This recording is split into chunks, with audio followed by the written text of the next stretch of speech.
Oh boy. Okay. So, I actually can't see me at all. Okay. So after a long travel, Farmon, you travel the long road past Lake Town and up to the walls of Dale. As soon as you step through the walls, you're immediately confronted with the busyness, which is the city of Dale. People going back and forth, hawkers selling their wares, children running about. There's 4 guards that stand up on the top of the wall, and they watch you enter. And as they do so, they kind of have a curious expression on their face to see this old man in worn clothing traveling with a woman quite younger than him, dressed rather nice in a nice dress, as Raven has accompanied you to the city of Dale. Immediately, things start to come back to you of your time here, and Raven kind of looks at you and says, "You're a man of your word, Farmon. Where exactly do we go from here?" Let's see. Farmon sort of looks around and is thoughtful for the time as he's asking himself the same question. And slowly resolves himself to something and seems to face a hard truth he'd been trying to avoid and says, "First we go back to my home.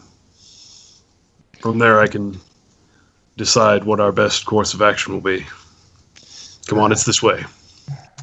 She nods her head and follows you. Where exactly in the city of Dale is your home located? Do you happen to know? Right next to the Olive Garden. Hold on, wait a minute. Actually, yeah, hold on, wait a minute. I don't actually have the map of Dale handy.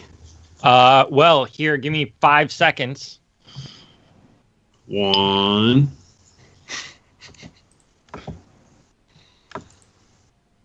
Oh, look, a map of Dale. Look at you. There you go. Okay, hold on. Let me minimize this character sheet thing. Okay. All right, we got numbers. Do we have a legend to know what these numbers are? I have said legend. So, what you're looking at is number. So the number 1 is the Trader's Gate. The center where it's kind of open, 9 is the Market Square. Towards which would be my left, you have the Royal Palace and the Royal Barracks. Number 10 would be the Missing Scale, which is somewhat prominent of that. The living regions, 19 is the Water Houses. The Commons is number 17. Where's number 17? Right here. Yeah. So that's the Commons area. All right. Where are the big high class houses? The big high class houses would probably be in either section 3 or section 16. Yeah, I was thinking it was on this side of town. Yeah, section 16 would be one of the ones that would probably be the most for those who are prominent and well-to-do. All right, then they're at the Trader's Gate now, yeah? Yeah, you're at the Trader's Gate. So yeah, he'll lead her up the road and through this square and over one of these bridges here and turn this corner and head along the left there, towards his father's house. All right. As you travel, you hear the familiar dong dong dong, and a lower like boom.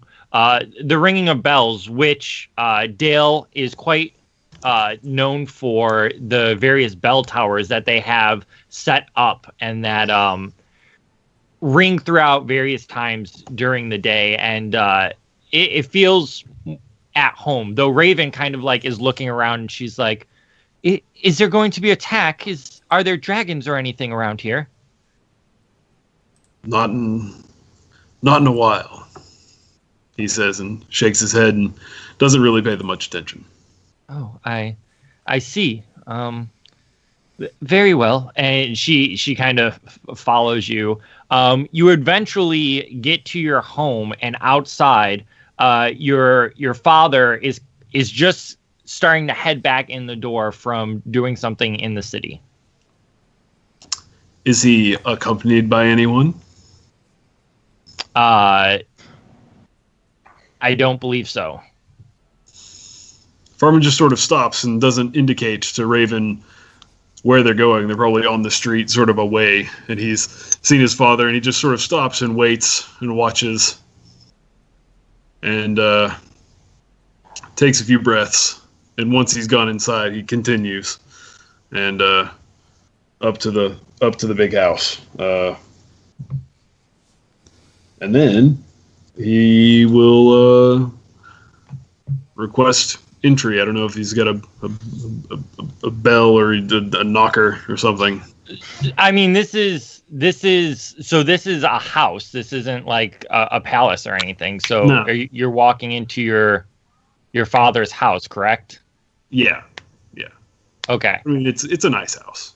It's sort of house where you have like a butler and a kitchen staff. Just a few people. My sort of house, jeez. And I mean, your father is quite well off. Well, yeah. Fairfax was very preeminent in the city during the reign of King Bard, but he's an old man now, and there's probably a new crop of important aristocrats coming in to replace the old guard. But Right. So, Fairfax, can you roll perception to see if you notice your son coming in? Who's playing dad?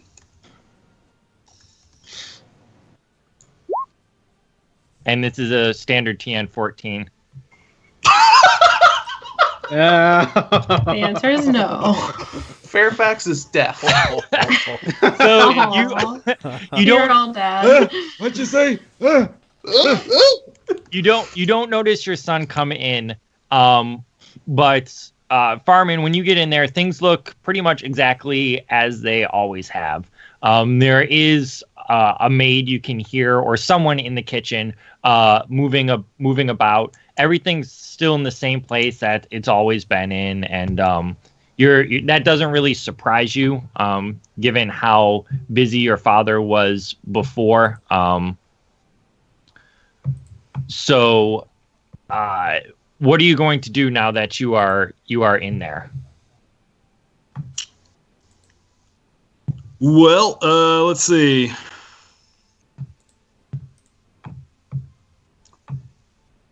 Probably stand in the entry, like in like the vestibule, the atrium, wherever you enter, the parlor, and wait for a moment. Sort of hesitate again, and Raven's probably like, "What the hell are we doing?" She's quite confused. It's not your house. She looks around and she's like, "This is your father's house. Perhaps we should catch his attention. He is here, correct?" Farmon takes another breath and nods, and then enters, goes into the main room, the hall, whatever you call it, clearing his throat, trying to get someone's attention. You hear like scuttling in the kitchen, and then a man comes out and he's like, "Good day. Can I help you with something, good sir?" You look at him. Does Farmon recognize this person? Yes, he looks like someone that served your father for a while, but it doesn't seem like he recognizes you, seeing as you've been gone for 10 years. He'll just give him a hard look, size him up, and then sigh, relax a little bit, and say, "Tell my father I've come home. I need to speak with him. It's urgent." He'll have a guest. Master Farmon, is that you? And like he kind of like opens his eyes, and he's like, you have a companion. I see. And he looks kind of taken aback by that, given how you kind of shaked off any kind of nuptials in the past, and now to see you standing with a young woman who's somewhat exotic looking compared to the other women of Dale. He says, "Oh, yes, very well." And he scurries out the back. Fairfax, he comes to you and he says, Master Fairfax, your son Farmon has come. He's home. Fairfax. Wait, no, that's my name. What am I doing? Yeah. Oh my gosh, I'm old. Boy. Who am I? Wow. Not sure if that worked out well or poorly. Farmon.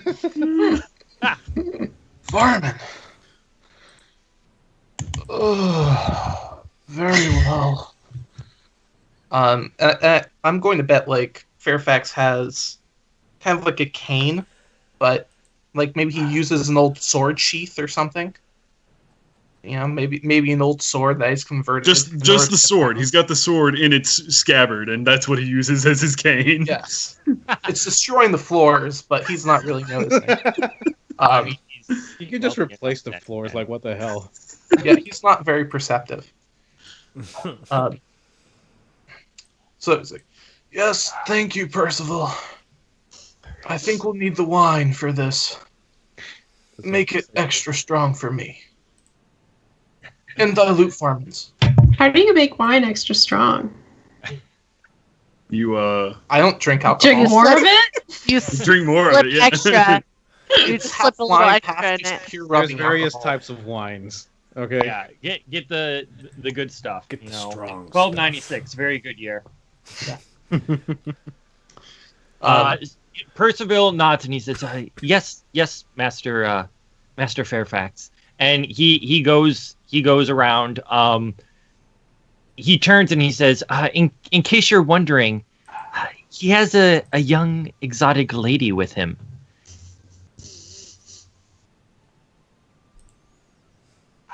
Better just make it harder than wine.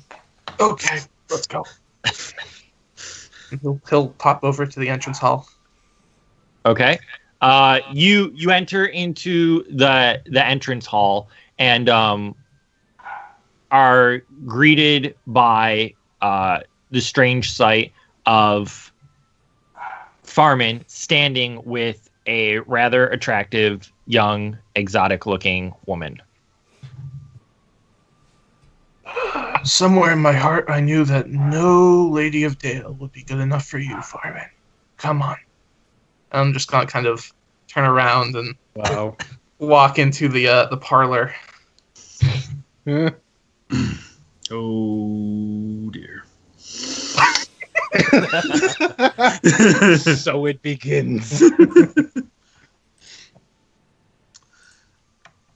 Farmer loves his temple. Follows his father. But once we get there, I'm going to sit down on the... I probably have a spot in the parlor. Like, I have my seat that I always sit down. Well, I mean, you pretty much live there by yourself, so Yeah, It's your creature chair. habit. Yeah, but even then, you would probably have that one chair that you Right. always like to sit in. Yeah. It's just like my grandfather. He always had that one chair he liked to sit in. Them old people. Yeah. So I will sit down and gesture. How old is Fairfax? That's a good question. How old's Farmon? Farmon is 40.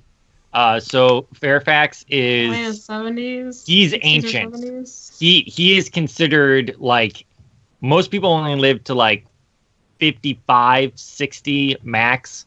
And that's if they're healthy. So Fairfax is quite old. He's gonna kick the bucket sometime soon. Like Somewhere between his 60s and 70s, I guess. He's Yeah. 125 years old.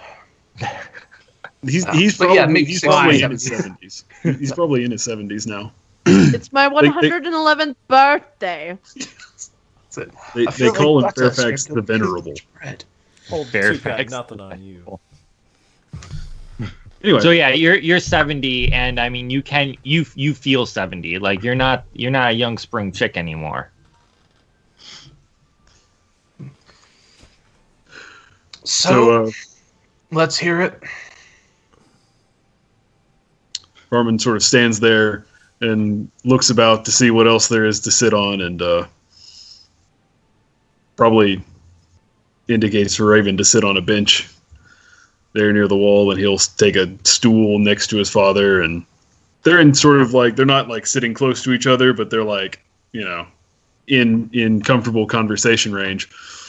And as he goes to sit down, he says, "You look old." Is that a way to greet your father? Oh, yes, I look it, and I feel it. Looking at you doesn't make me feel any younger, though. Farmon, despite himself, grins. Percival, where's the wine? At this point, Percival comes in carrying wine and 2 cups, and he puts it down on the table between you two and kind of pours a little into each, and then setting the bottle, he leaves, pretty much ignoring Raven at this point, not sure how he is to welcome her, whether or not Fairfax, his employer, likes her, or whether he thinks she needs to be out with yesterday's trash. But he brought her the wine, yeah? There's 2 cups of wine, one for Fairfax, one for Farmon. None was brought for Raven. Okay, Fairfax will pour the 2 glasses, give one to Farmon, one to Raven, and just keep the bottle. Because this conversation's gonna go a lot better if Fairfax keeps the bottle. Raven takes it and she nods and she says, "Thank you, my lord." And she kind of sits and sips it, feeling a little bit uncomfortable because one, she and Farmon never really got along up to this point, having differing views on how to do things, and 2, not knowing who you are whatsoever. Farmon says, he indicates Raven and says, well, hold on. First of all, Dave, did she give any indicate? Never mind. He knows what's best here. He introduces her and says, "This is Raven. She's a friend of mine I've met in the East, and I persuaded her to come back to Dale because I believe her interests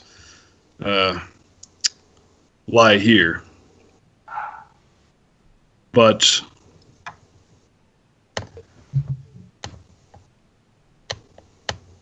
I'm afraid your manservant may have given you the wrong impression.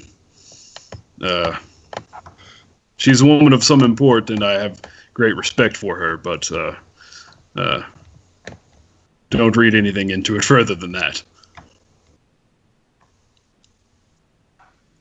I'll be honest, that's almost disappointing in a way. So you still haven't found anyone? The East, you say? Why there? It's a long tale, one I'm sure will take more than one bottle of wine to tell. But he looks around and says, I'd wager you have time to listen. Or you haven't got much time left, so you'll need to listen now. Damn. If I ever spoke to my dad that way.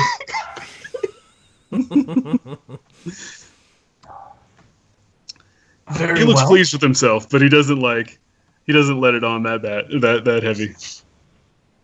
And then he launches into the tale. He says that he was caught up in the plots of a strange sorcerer from the east while in Lake Town. And despite his best efforts, ended up traveling to the borders of Rune with a company of misfits. And here he remarks, it's honestly something that you would have been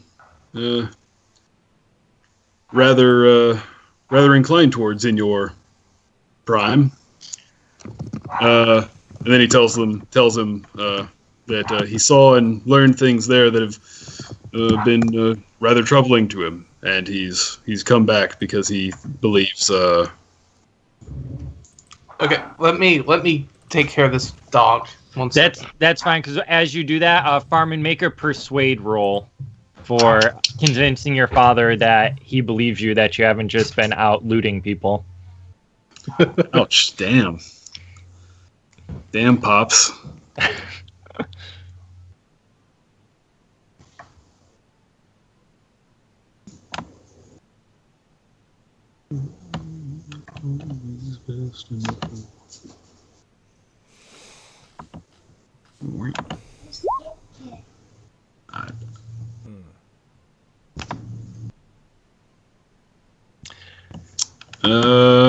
Hold on, wait a minute.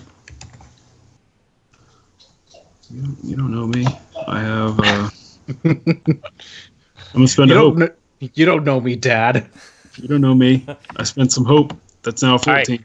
You do have three fellowship points that you can use, all to yourself. Oh wow. Oh man. Yeah. I'm gonna use one then, because why would I not? I'm not even gonna question it. It's just the way it is now. Okay. When Andrew gets back here, I'll tell him he is convinced. While this is happening, Raven's kind of watching you, like intrigued by the relationship you seem to have with your father. Andrew, your character, unless you want to roll to contest it, believes what the tale that Farmon says, and that he wasn't out as a vagabond, but instead was actually doing, at least in part, what he says he was doing, that he was on a quest, and that he was in the wilderness protecting people. It certainly sounds stupid enough for something he'd do. I believe it. Now, this is after Farmon has indicated it was just the sort of thing that a young Fairfax would have been into. That's not wrong. We're not talking young Fairfax here. Okay. Well, Farmon agrees. Yes, it was stupid. A lot of stupid stuff happened. So let me get this straight. Rest of the party onto the bus. Let me get this straight. You followed the shady figure into the east, killed the leader of one of our biggest trading partners. Fairfax would not know that. So this is... Okay, so very light on the details, all right? Oh. I learned some things and saw some things that have disturbed me deeply. So Farmon went on behalf of King Bain to find out what was happening. The city of Lake Town has kept these other towns hush hush. So Dale pretty much doesn't know about all these other trading things. Lake Town was doing this so that way they would have the upper hand, because Dale has become such a popular trading place that most people just bypass Lake Town altogether now. So he would not know other than what Farmon has shared. He would definitely not consider them allies. Okay. So, but he did talk about the town. Yeah, right? yeah. Fairman would have shared about the town, but this would have been the first you've heard of any of this. Even King Bain knows very little about it, other than the rumors that people were being attacked coming up the river. In New Rune, right? Yeah, in New Rune and Appletown and all that. But these towns to him are unknown. King Bain does not know about them. They are a separate entity that Lake Town started in order to secure trading routes in the east. Okay. Off topic, but King Bain needs to get his shit together if he doesn't know about it. Well, I mean, That's not something a monarch of a local regional power would not know about. This is all back in August. I mean, he knows some, but Gerald was the one kind of doing all this, like Gerald and his predecessor. So he sent the people down for the town. They said they were establishing trade routes, but as far as what trade there actually was, all that was like Tally here would bring certain things, and it was only traded in Lake Town. It was never traded in Dale. So unless they took things to Dale to trade, King Bain would only see what Gerald decided for him to see. If that makes sense. Gerald is kind of a shifty character. Okay. Taxes. And taxes. Okay.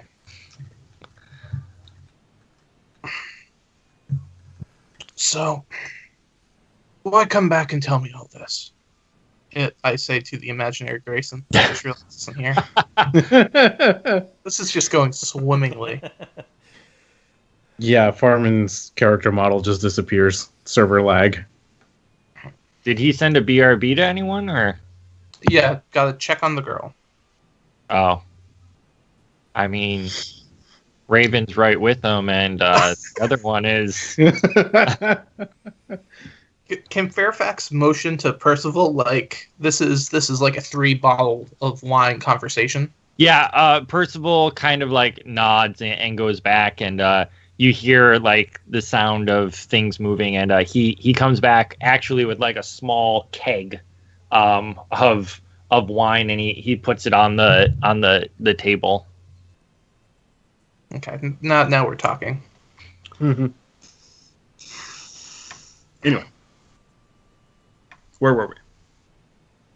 So, evil in the East. Why come back? I thought this was your purpose.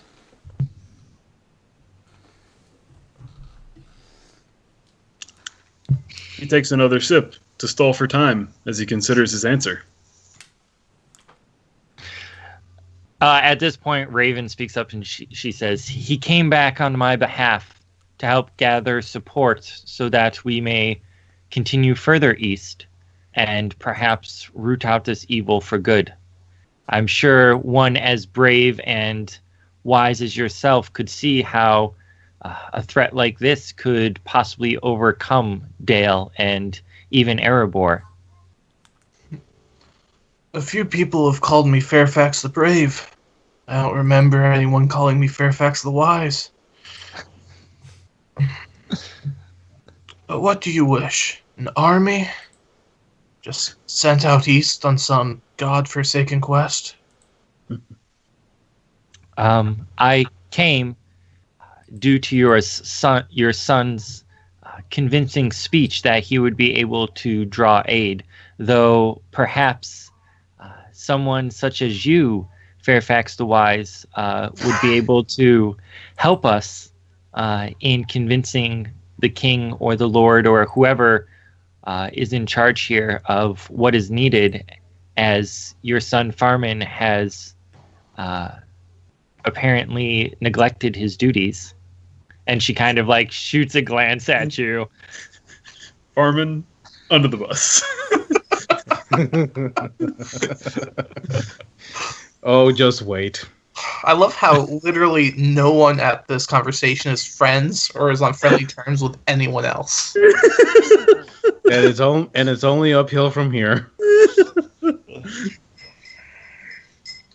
Who are you to want this? Some random woman from the east? Sorry.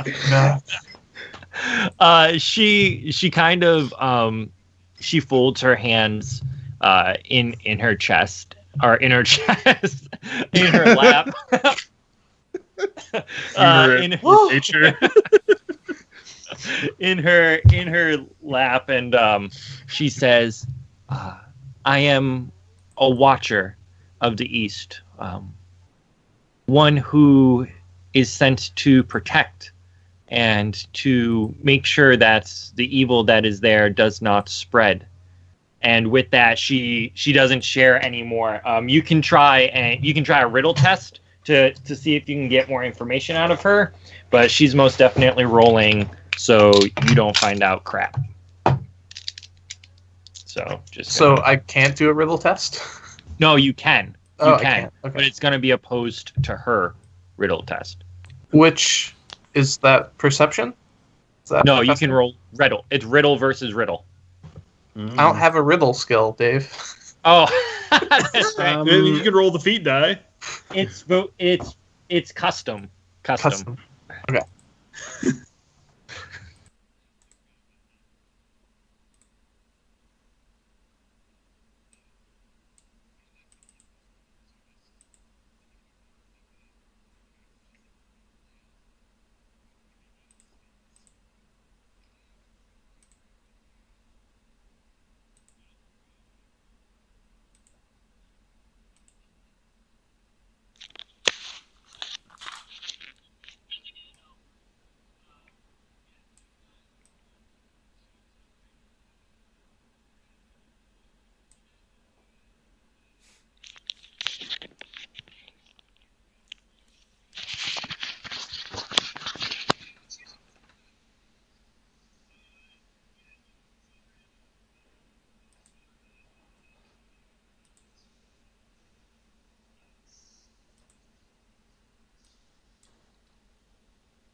An audience, you can have one. With King Bain. Yes. She kind of raises her eyebrows and says, I was planning on having one, but your blessing and help will certainly smooth things over. And for the first time, you see, like, she has teeth, like, wow. Rawr. Yeah. Perhaps I'm not much listened to anymore. Younger men with weaker hearts, I think, decide the fates of Dale now. But yeah, so what... Perhaps I should ask this. What do you want? And I go to Raven, and I look at Raven for a second, and then pointedly turn to Farmon. She most definitely says, I am definitely not interested in your son. He's a little bit below the standing that I require. Oh my god. And Grayson has exited.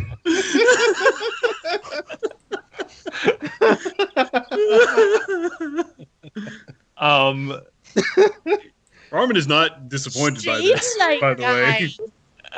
Farmon's just sort of like, yeah, what she said. She says,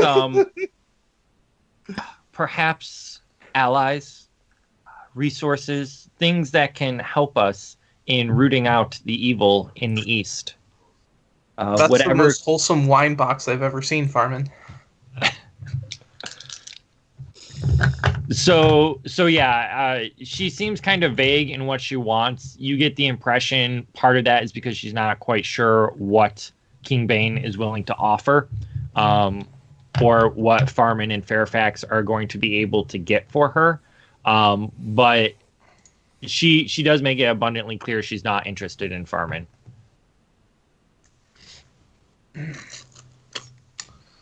Beneath your standing. Looks at Farmon. I can understand that. Yes. Well, I'm glad we agree on the lacking qualities of your son. Well. Wow. Farmon puts his cup down and says, for myself, I'd be contented with clean sheets and a soft pillow for the night's rest. And you'll have them. Percival, get me my fancy sword cane. Percival comes out, and he's carrying a sheath that's rather nice. You probably got it during the whole escapades of the Thorn Company when everything was kind of chaotic. It's silver. Silver top and bottom. It has a couple of gems on it, and he hands it to you, and he says, "My lord." Thank you. You two may stay here for tonight. I will arrange this audience. First of all, bring the cask. Let's go. He kind of looks at you like, and like grabs the cask, and he's like, oh. I'll take a cup. But this is on the go. Okay. So you stay the night. Farmon, is there anything that you're going to do? Your father has now left, and you're kind of free to... Are you just going to stay there? Are you going to go out? Well, as soon as Fairfax has departed, Farmon sort of watches after him for a minute and says, the old man doesn't hold his liquor like he used to. Let's see. And yeah, for now, I think we're going to rest after the long journey, and then mañana start scoping things out. See the lie of the city. Okay. Manana from the Elvish. I think it's Dwarvish, actually. Where are my flashcards for learning Elvish? I think tomorrow is in there. Elvish flashcards. Oh, did I say mañana? Did I say that? Yeah. Yeah, you did. Dang. Never mind. So you get a night's rest. If you have any endurance or anything that you need to recharge or get back, you gain that back. The next morning, it seems as though as soon as you wake up, you can again hear the hustle and bustle of the city. Somewhere far off, you hear the ding, ding, ding chiming of one of the 13 tower bells that's located throughout the city. And Raven has actually gone missing at this point. There's just a note left on the table saying that she went about some business of her own, and that she bids you take care of fulfilling your promise, and has kind of just left. So you are by yourself. Your Fairfax is not there. Percival, you hear, sounds like he's in the wine cellar, moving some things around. But other than that, you're alone. Or drinking and regretting his life choices. That too. That's what you do in this house. Farmon reads the letter and then shrugs and thinks to himself, just as well. and puts it back, and then goes and tells Percival that he's going out and he doesn't know when he or the lady will be returning.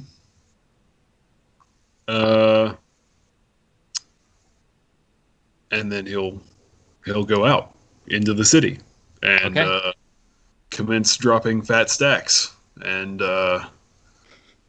rousing the rabble, so to speak. Okay, so you are spending the money to try and raise your rank, correct? Well, okay. First, do I have any friends in the cast or any of you people? I don't know where I am. Maybe. So. You don't know. Play your cards. Who are you people? You don't know. We're all just angry in-laws, actually. This is gonna be good. This is gonna be good, guys. You do. I'm gonna be Aunt Sylvia. You do. There is one person who would possibly be. Well, there are multiple people that would be friendly towards you. I'm not going to reveal who they are yet. You can tell me what you are thinking of doing, and I can just tell you which of our characters you should go visit. Well, standing on the streets, Farmon stops and thinks to himself that the first thing he probably needs to do is figure out how things stand. You know, it's been a while since he's been in town. Things have probably changed. He needs a friend who knows all the comings, goings, agendas of Dale. Is there anyone like that here? Probably the best bet would be to talk to someone in the market, as the marketplace constantly sees the ins and outs. They might not necessarily know you, but as many innkeepers and people who are frequent with seeing constant customer changeover, they would be friendly and willing to share information about you with you, as long as it's not shady stuff. Like they'd be willing to talk to you. Yes, that's what we'll do. We'll go talk to some merchant people. Figure out who the players in town are. Okay, so you head out, and as you're entering the merchant section, two women step out, of which it catches you by surprise. They're stepping out of a candle making shop, correct?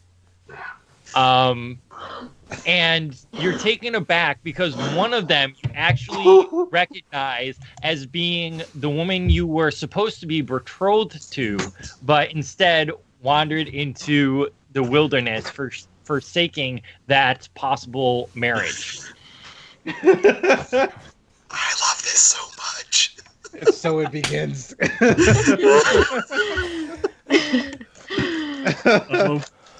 Has she seen him yet? Have I seen?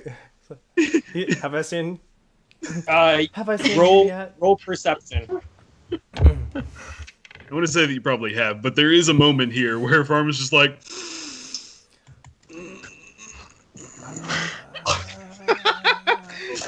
I need to leave. Oh, I wow. need to leave now. She will your companion roll perception as well?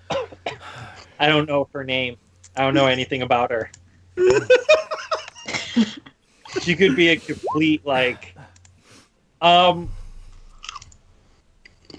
they don't notice you right off. They don't notice you right off the bat.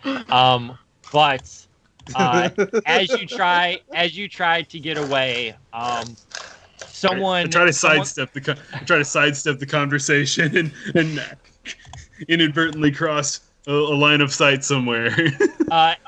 So you try to do that, but as you do, you catch sight of someone you do not want to see. As Gerald actually is wandering through the marketplace, and so you turn back, and as you do, you actually bump into the two women. Literally or figuratively? Literally, he bumps. I think into literally. You. So there's gonna be like, oh, pardon me, I'm terribly sorry. Be careful, why don't you? And he's like, sorry, Gonna do this. my mistake. And he tries to pull his cloak up a little bit. Nate looks like Jesus. It's a role he was born to play. Too much for me. Runa? Farmon? Is that you? I didn't recognize you. Her name is Thora. Thora, but Thora, I'm sorry, I didn't recognize you. I didn't recognize you at first either, but nothing can deny those eyes of yours. Oh dear. Oh jeez. Listen, that's beautiful. I love that. You keep it up, Nate. You're doing great. Nate's nailing it.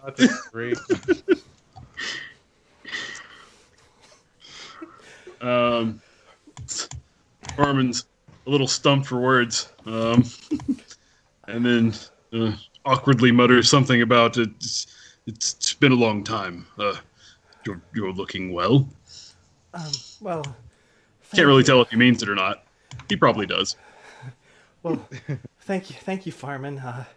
It has been quite some time, and definitely a lot has happened since the last time I've seen you. Hi, how have you been? Andrew's just enjoying this. I'm so sorry. He he looks her more squarely in the face now. The jig's up. He's been caught, so he can't like avoid her. So he actually looks at her and addresses her solemnly and looks at her for a while. Like he's considering whether he wants to just play this off or whether he wants to actually like have a conversation. And he says, "Things have been rough for me." Really? But it's a long story, and I won't trouble you with it. I'm glad to see that you're doing well. Well, I guess well is a relative term. What do you mean? Well, Genuine concern. I don't know if I want to trouble you with the woes of my life, but I mean, well, I have two young boys who are grown up now, and they're doing well at least. But I'm sad to say that they no longer have a father. Oh no! Out of character. This is great. It's fun. Oh no! No, Dave, why? Hey, isn't Quill's character there too or not? Will's character I is there. can't. She's just like pretending to not be listening, but is obviously listening. Farmon looks concerned, but then he looks around and he sees that Gerald's still in the vicinity, and he says, "Listen, I haven't been in Dale in quite a long time, and I'm actually trying to regain my bearings in the city. Why don't we go somewhere where we can talk and catch up and get out of the streets?" Yeah, that would be nice. Yeah. Who is your companion? I don't believe we. I'm so sorry. Seeing you totally threw me off. This is my very good friend, Runa. Hi, it's nice to meet you. I've heard so much about you. That's the one thing you don't want to hear. Only good things, of course. Farmon looks doubtful, but says You should. politely, "It's a pleasure to make your acquaintance." And they're off, out of the street, away from Gerald, which is the important part. Do I even notice him? No, I'm Gerald, by the way. you can make a perception. You can make a perception. Okay, give me a sec. What? Runa, come on, don't leave me. Odo, if you Don't want, leave me. uh, I don't know if I No, can I don't do see him. this. you don't see him. Odo, you can make a lore check to try and remember every detail about Farmon. It depends on how creepy you want to be. But if you want, Wow. you can do a lore Farmon. Well, now it's For getting one night interesting only. that Odo's in town. Farmon lore. So Well, Wait, what? he said Odo. I'm looking at your name on the stinking. This is a queer sight. To see firemen like this. It seems like It Farmon seems to be a bit uncomfortable. seems to be in trouble. God. Okay, all right. He always seems to serve himself. My boy to back me up here. Okay, sorry. So Thora can make a lore Farmon check to remember everything about him if she Farmon wants to. That's under vocation, right? That is Because all I got is the tier. yeah, end. vocation. That is vocation. You can Okay. make a vocation check. Oh, I want the Oh dirt. dang! Yeah, Oh, I so want the God. dirt. Mhm. you Some of that dirt. remember everything you want to remember about Farmon. I want to You- know if he's if I perceive that he has had any other romantic interests since How would you perceive that? I got good intuition. So I checked the hand. Is there a ring on it? no one has liked it enough to put a ring on it. So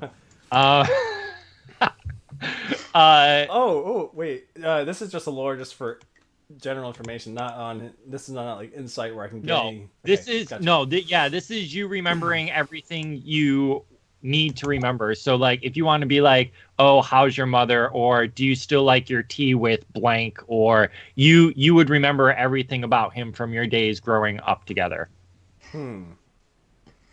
So you can play that creepy like Desperate Housewives, or you can play it like chillax. I've never seen Desperate Housewives. I just want to toss that out there. Let's just make this a Hallmark movie. No, Of all Hallmark the movies are characters so in our bad. party, I think Farmon's the least Exactly. applicable for that. So you remember everything you want to remember. Farmon will have to give you information about his character if should you want it. So you guys are now inside the candle shop, which you two co-own. There's various candles there. There's actually some hanging, still starting to form. There are some scented candles in some nice, rather relaxing smells. There's one Delicious called lavender. There's honey cake flavor, like there's honey cake scented. There's the Dang. South Farthing, which has a nice tobacco smell to it. And they're all just lining the shelf, all these different candles. It looks like a fairly well off business. Where can I get some of these candles? I want some of them. I want a honey cake one. Okay, Farmon, I want to know do you have any like old aches or pains or former injuries that may be unaware Is this to in most people? character? No, I'm asking the lore questions so I can know so I can roleplay. I got my voice. Farmon's so yeah, he's got some old aches and pains. He's got some for example, his nose was broken when he was a young man. He had to set it himself, and so it's all crooked. He's got a janky ass nose. Is there anything that's like an ongoing like thing like that thing's acting up again? His father. No. My father's acting up again. Yeah, mostly that thing.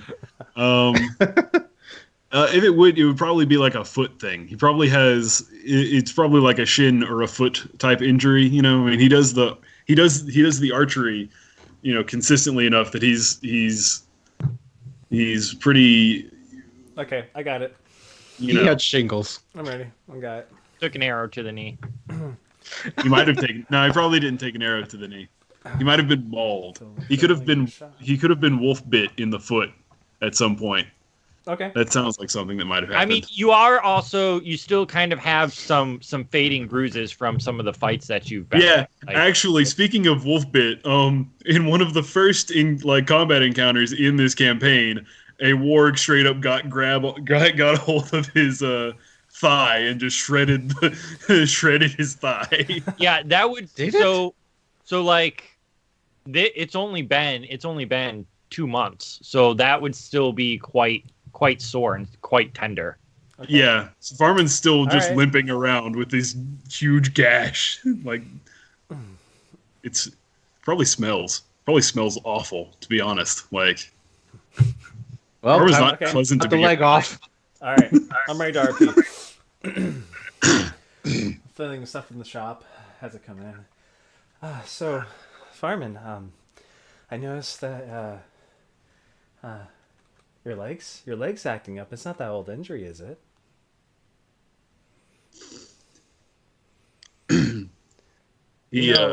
If you need me to do that thing I used to do to help ease the pain, I certainly don't mind helping. I mean, oh jeez, we're at least good friends still, right? What did you used to What do? did you do? Say yes. Shh. It's confidential. Oh boy.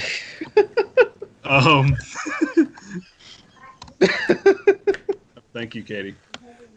Okay, just put it down, please. He's not. Hold on.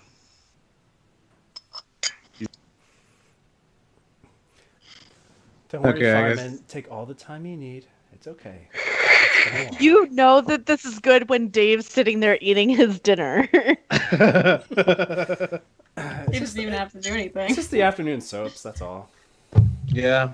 Man, this is the best romantic anime I've seen in a while.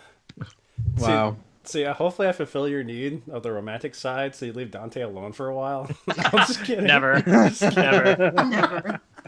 Never. How can you not leave Dante alone? I can't help that when the gnome gets drunk, she goes after you. Okay. It's all good. Yeah, you have no control over that. Nope. Anyway, Hold so on, I'm gonna. you do that thing. Okay, Nate was frozen again. I didn't want to miss anything.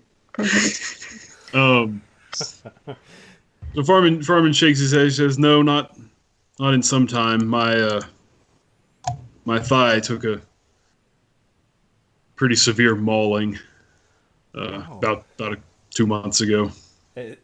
Is your leg okay? Do you need any help? Oh, I've tended to it. It's mending well Farman, enough. take a seat, please. My friend is so good with these stuff, and she got some all her own home remedies. I mean, she's so good. No, I'm sure she wouldn't mind, right, Runa? Anything for you. Thank you. It's just a sweet. All right. No, sit down. Farman's beginning to think that he'd be better off out in the street with Gerald.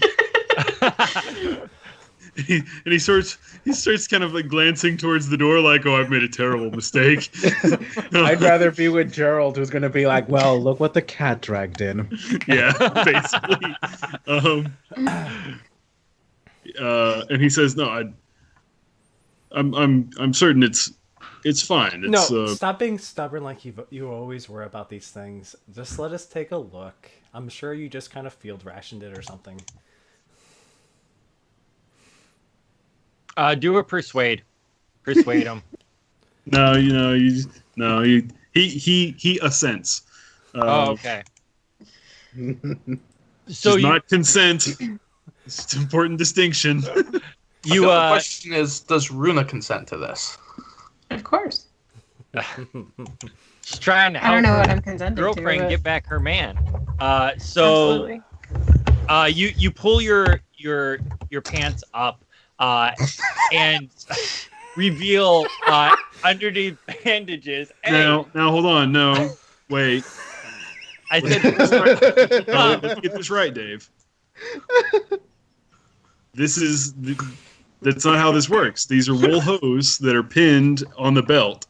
So you've got to unpin it at the belt in 2 places, and then the hose actually slides down the one leg. I'm having a You hard have to time pull- hearing the word hose. Well, why? Or hosen, if you prefer, if you're talking about the Leader. both of them. Leader. And then you pull up the brays, which are the linen undergarments. You pull those up around the Hose before braise, always. So Yeah. after all of this, Fireman, let me which help Farmon you. has just described happens, you see a wrapped was it your calf or your thigh? It was your thigh. It was the thigh, because Let's tie up there. A wrapped thigh. And you actually notice there's a smell coming from it, and there's the dressing seems to be good, but there is like a little dampness as you start to pull it off, and you notice what appears to be a severely scarred thigh, and it's bruised on the outside, that deep dark purple. There's still pieces here and there where it's just starting to scab over. There's kind of like, it's kind of bumpy and ridgy as some of the flesh was taken out, and it's going to take time to heal. But it's one of the most disgusting wounds you've ever seen. Having not been really familiar with animals or wargs attacking like this. Gee, I hope that warg wasn't rabid. Erna, I'm gonna go grab that really strong candle. I'll be right back. Which one do you grab? With candles? I grab a really strong scented candle. What is that? What's the cover? Whatever that might be. I grab Farmon it. plays it off. You should. It's obviously patchouli. Blue cheese scented? Oh god. Ew. Ugh. Jalapeno scented? So Much better. the fragrance of the candle starts to somewhat deafen the smell. Lessen? Can you say deafen for a smell? Starts to dampen. There we go, dampen the smell. No, that's worse. No? That's worse. Lesson Edit. works. Lesson Right. works. It- Yeah. Try mask. Mask. Is a good. That's good. Cover the Starts to smell. mask the smell of his wound as Runa starts, like, very timidly, I'm gonna assume, going towards it to massage it. I don't know what I'm doing. I don't know. Farmon is so uncomfortable. Wait, is it like an oozing wound? No, No, it's scabbed. It's scabbed, and Oh. it just looks kind of weird because like chunks of flesh were missing, and so like it's gonna take time So to. it's like to an heal. indentation scab? Yeah. There's kind of like a small Gotcha. indentation. It's well, the sort of large. thing they do like a skin graft on nowadays that you Yeah. just can't do. And Yeah, basically. I've got a different wound. Farmon's got a different wound that is current that's not actually healed now, and I can't remember where he got it. I believe you were wounded by the right. Maybe. Right? Like the alt right? The burrow right? Oh, the white. Oh, White. Barrow white. White. Barrow white. Look, I have no notes in front of me right now, all right? So this is just all... Proud of you, Dave. Proud of this- you. Yeah. That's why you have us. Okay, to so I help think you with Runa that. is going to light the candle and then start dripping the wax. Oh my god. Fireman, This is medieval torture now. Runa has no idea what she's The doing. wax What is used is as like a that? lotion. Yeah, so I have a lotion candle. It's really nice. For reals. I don't. This is taking a turn, guys. So as the wax hits you, you lose 1 endurance from... Really? No. Like... Mm. It would be quite painful because if you think about it, this is a scab and it's just starting to scab and hot wax just got poured on it. Hey, whatever kills the infection, right? It's not infected. Farman, what happened to you? In seriousness, though. In seriousness. In seriousness, what happened to you? This looks terrible. He brushes it off. You should have seen the warg. You were bitten by a warg? Yeah, but I got the better of it. Well, I'm certainly glad you're okay. Hand on shoulder. Taking this opportunity, Farmon will attempt to direct the conversation towards what's going on in town. We came here to get the lowdown to get the scoop, to get the straight dope on Dale.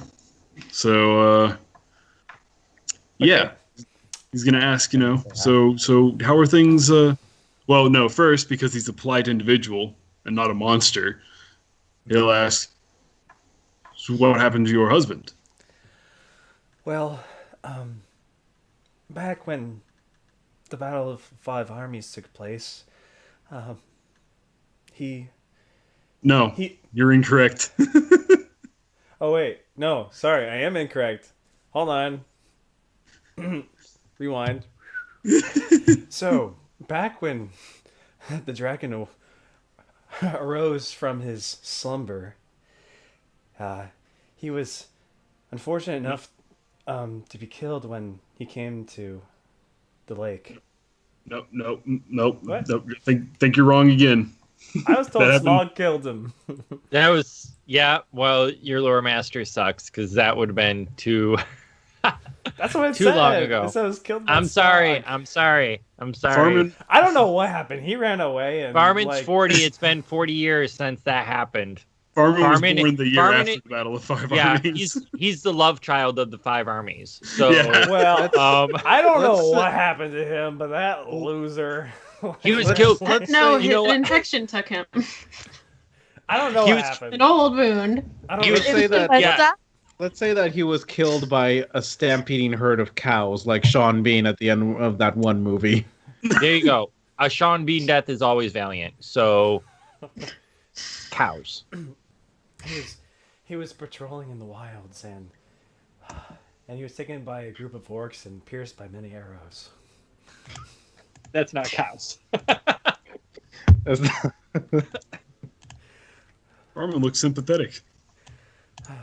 That sounds like a valiant death. I suppose, but life was initially hard when he died, being a single mother with 2 children. But they have all grown up to be good boys and working in Lake Town. One's a fisherman and one of them works in the market. They're both doing well. Not married yet. I hope they get married soon, but they're doing Wait, well. how long ago were Thora and Farmon betrothed? Before you went out into the wilderness. So she was. I like where this is going. If I understood correctly, this one time way long ago when we were talking about this, All of my information's wrong. You went out into the wilderness and became a warden instead of marrying the person your father wanted you to marry, which was Thora, which caused the rift between you to be even greater. So however long you've been out in the wilderness, that would have been the year that you would have married her. Okay. So. Well, we can say that it's been long enough because I wasn't sure if we had. I just wasn't sure if we had set that time. But we can say that it's been long enough for her to have had grown children. That's fine. So they could have been. I mean, most people marry around like 16 or 15, 16 in medieval times. So I would figure you started your wilderness around like 18. Yeah, something like that. That's what I was thinking. So That's fine. Continue. Proceed. So, yeah, they're doing wonderful, and they come back to Dale once in a while and stop by and help around the shop, when they do. So they're good boys. They're very good boys. I'm very proud of them. He nods along. All the proper social cues and all that. Thanks for asking. I do appreciate it. And then he'll ask about the shop. Oh, is this her shop? What's going on here? Well, yeah, we, a while back, me and my friend, it was kind of her idea. She always has great ideas. But, we decided, we were going to make something of our lives, and we decided that, doing candles was the way that we were going to go. And so we started this shop, and it's done pretty well. And as you can see, we have quite the variety of candles, all sorts of scents. I mean, look at this. We even have one that's kind of like the scent of like a honey cake. I mean, like no one's done that before. Like it's gone really well. It's a really popular candle. I happen to know some travelers who would be very interested in that particular variety. We'd be happy to give you a discount. Absolutely. Farmon considers making the purchase as a gift to his friend, the two Bjornings. Unbjorn. The one whose name he can't remember. But anyway, so after a bit of that, Farmon will ask, "Well, was there trouble when the king died? When King Bain came to power? Was there any difficulty in the city? How do things stand now?" Lord Master asking from like a commercial perspective, like you're a business. I mean, it was a pretty smooth transition. There was no real upheaval. King Bain is well received, and the dwarves like him even more than they did his father. So it's been quite lucrative for Dale. Do you love it? Dave, can you confirm something for me in chat? I'm looking. What am I confirming? Read the chat. What is he supposed to confirm? I just want to know, like, for There's probably just some secrets going on right now. Oh, sorry. Never mind. Read that in the wrong place. Oh, no. Hold on. Give me a second.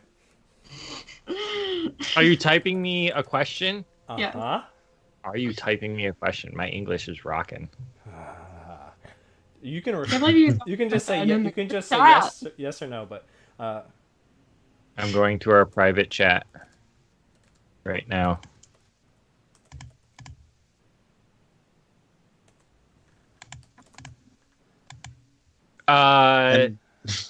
No. Okay. That's fine. I thought it would have been interesting to have someone mentioned. So, okay. No problem. No problem. That's okay.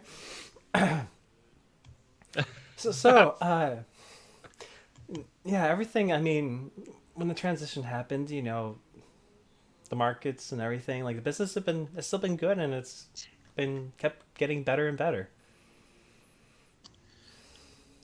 He listens along, nods a bit, and says, "It's just so strange coming back after so long away. I hardly know the place. I don't know anyone. It's difficult to get my bearings, and it doesn't help that I've only been here for a day." Well, she puts her hand kind of on his knee. Well, if there's anything you need, and any questions you have, you can ask me. I'm there for you. Thank you. I appreciate that. This is me, which currently is unclothed, correct? Everything down here is gone? No, it's just the one leg. It's just the one leg. Okay, leg. I put it on the other leg, I'm so There crazy. you go. I can't do it. Okay, my BFF's not here. I can't do this next part. We will wait. While this is happening, wandering through the streets, a certain Bjorning is on the lookout for information, and quite unknowingly, she bumps into a man who is quite panicked, walking inside of the market. And so, Gerald, you get bumped by this about 6'2" female that's kind of wild looking in nature. Oh, is that Heather's character or? Yes. Okay. So this is just a pause until Well, the Quill's princess back. gets back. Farman's gone. Farmer's Farman's gone. gone. Yeah, so you Everyone guys else can you can interact this real quick. So what? I just bump into her. She bumps into you. Okay. Well, I guess he'd be like, watch where you're going, Sorry. and just moves away. Pretty short. You would recognize him as one of the leaders that you signed up when you were heading to one of the new towns. You look familiar. Really, I've never met you in my entire life. Okay, that's fine. I'm looking for somebody. Do you know where I can find this person? It depends. Who are you looking for? I'm looking for. One second. I am unlearned, but I'm trying to remember. You're looking It's for okay. King Bain. Yeah. You're looking for the king. I'm looking for the king. Really? Do you have an audience with him? I was sent here by the big guy, so I think Gerald would be really distrusting, wouldn't he? Yes. And he would probably want to like incite her. He would be distrusting, or he would want to try and manipulate her. So you can do an insight. Yeah. Yeah, I think I might do that. oh, don't. Poor thing. She doesn't know. Well, I wouldn't want to do it, but Gerald is an asshole. It's fine, dear. No, so- it's not you. Okay. Think Merrick, No. only power hungry. No. You don't know Merrick. Trust me. So I rolled a 9. Yeah, you wouldn't be able to get any insight on her. I'm like a brick wall. Okay. Well, if you had business with the king, perhaps maybe we can find out together. Great. And, he's going to start walking away. I follow him, but I keep a little bit of space between us because I don't trust him. Okay. All right. Very well. And Gerald doesn't Gerald would not care if she was following or not, I think. Yeah. No, he wouldn't. Yeah. Okay. Back at the candle shop, with her hand on his leg. And candle wax just all over his other leg. I'm just gonna omit the candle wax part from. You're going to omit that of all things. All the rest can be played off as comic in nature. Like, Okay, Because I have something for my lore roll that I want information on. What is something that Thora used to do that was something very sweet and affectionate to Farmon? literally nothing. Nothing? Like you can make up whatever you want for that's what she tried to do, but Farmon was just like, no, thank you. He was not interested at I'm all. not interested. Oh. Yeah. But you were betrothed?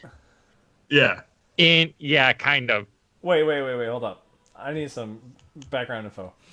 So, Thera was just like an arranged marriage, but Farmon didn't have any feelings? Yeah, basically. Oh, that Basically, yeah. changes. Hold on. I mean, you definitely like him. Hold on. Hey now, listen. I'm gonna Farmon's about to catch. I'm gonna or burn was. you to the ground. So Thora was interested in him. They grew up together. Their families were close. Fairfax was the one This that changes kind of everything. Fairfax was the one who started the kind of everything, and when it went south, this is what tanked Farmon and Fairfax's relationship even worse than it was before. Was this marriage not happening? Somewhere in Dale, Fairfax coughs and goes, "Ah, someone must be talking about me." I wish I knew. I wish I would have known. My Yeah, that would be successes it. are killing me. I would not be acting so sweet. It's maybe it's just a deception. It's totally a deception. He doesn't know it's coming. He don't know what was in that wax. That's all I'm saying. Talk Wax about was in the gangrene wax. coming. Hot wax. Gangrene. Anyways,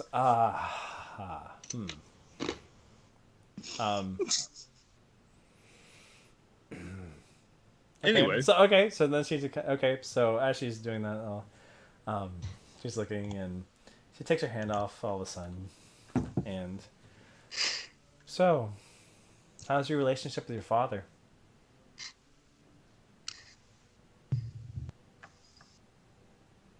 She might notice Farmon sort of involuntarily clenching and then unclenching his fist. I mean, you guys are still on good terms, are you not? I wouldn't say they're worse than they have been. Oh, but surely he's happy to see, his long lost son home. I mean, I know if I still had my parents around living, that they would be delighted to see me. Wouldn't you think so, Runa? Oh, of course, love.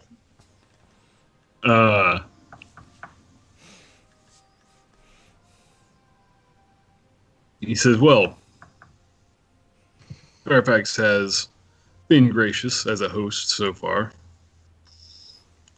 And I'd say things have been better in the past day since I've returned than they have been. Why?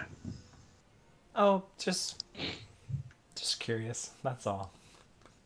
Just curious. So, I mean, obviously, you got a big wolf bite on your leg.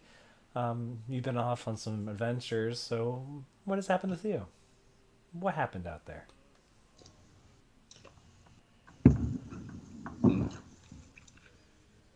Farmon looks at the wall, sort of past her. Says it's not anything I'd want to trouble you with. Oh, really? No, it's no trouble. Go ahead, definitely if you want to share. I mean, you don't have to share if you don't want to. I'd rather not. Not here. Not now. Okay. No worries. So while this is happening, you hear footsteps at the door, and Raven kind of looks at Farmon like confused and says, Farmon, what's going on here? Who are these women?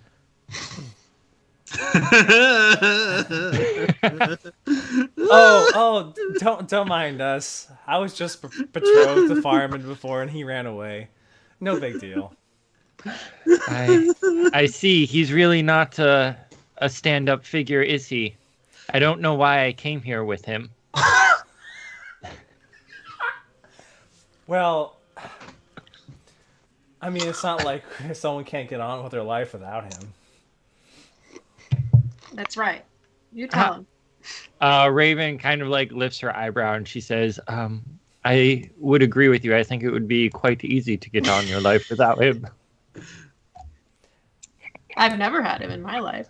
Farmon just All the stands better up. for you. Trust me. All the better for Stands you. up and writes his garments and says, I appreciate your hospitality, Thora, but No, I hold knew on. getting on.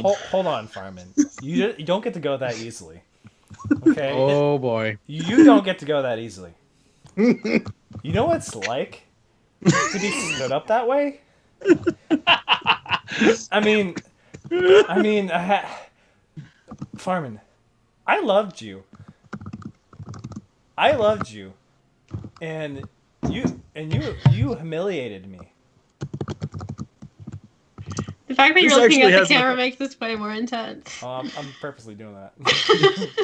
This actually does have like a visible effect on Farmon. He does stop and he looks considerate and he looks remorseful, like genuinely. And after a moment where he's sort of holding his breath, he sighs and he turns back to Thora and he takes her hand and looks her in the eye and he says, "I'm sorry, Thora. It was wrong of me, I know, but I was young and foolish and I didn't know how to stand up to my father, to tell him what I wanted and what I didn't want. I'm sorry I hurt you. There's nothing I can do now." Well, he's really like, this is a big thing for him, and he's not comfortable at all. But he holds her gaze for a while, and then lets her hand go, and tries to leave again.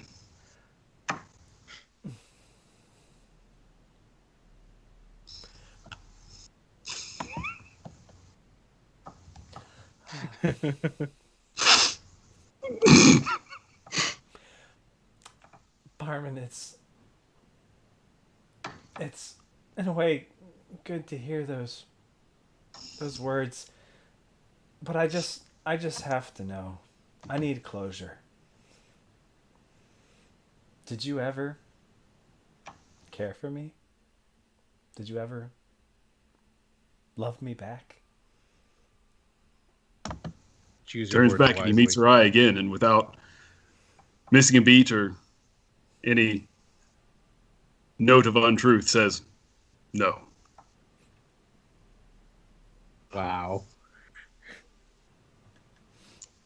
Okay, I think you should go. But thank you. And she's gonna go over to Runa and just kind of like.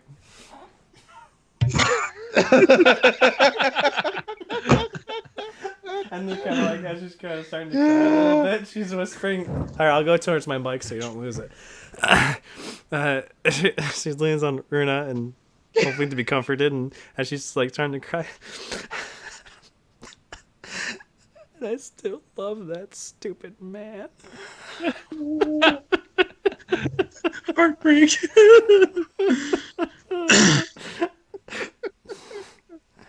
And then if he doesn't leave yet, she's like, "Just go, please.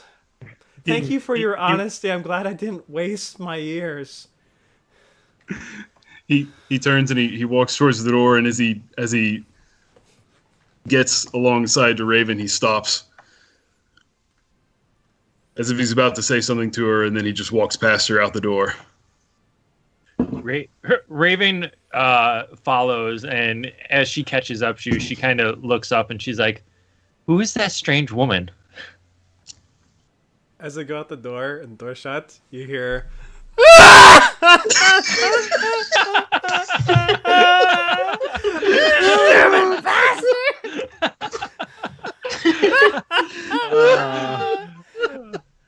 Stupid hope. Damn. Oh, man. Damn, Nate. Who needs a stupid man anyways? Okay, so with that, we will take a brief 5-minute break. I think we need it. Yeah, Just to get it all out. that was wild. Are you not?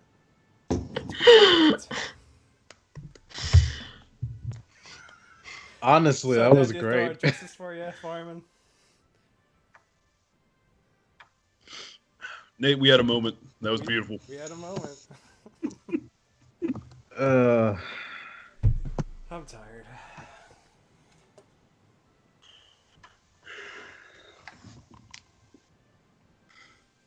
Man, I really hope that next week for Honey Heist we have similar intense character interaction. I'm How sure. are we going about that? The bears. What kind of tack do we want to take? Like, are we Like, gonna play it serious or silly or what?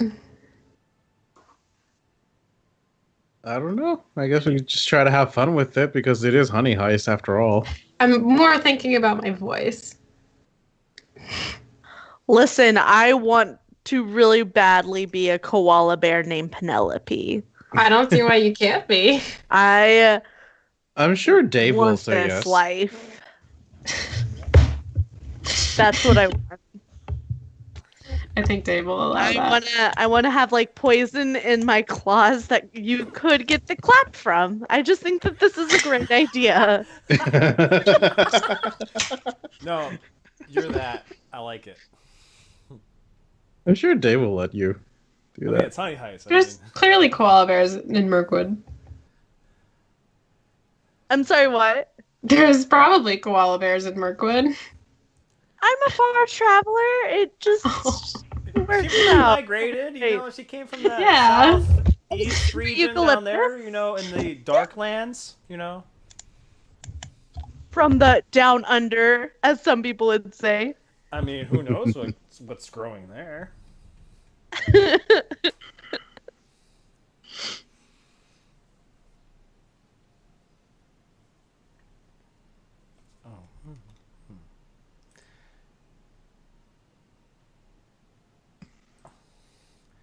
You know, I don't get notifications anymore from my Discord, and I have the settings on.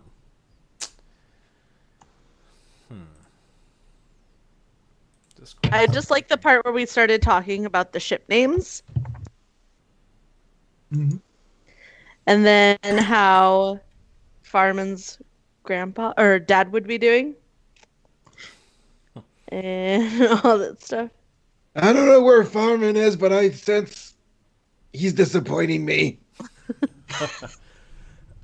I was hoping you would walk in and you would just be like, just pick one, and just like walk out.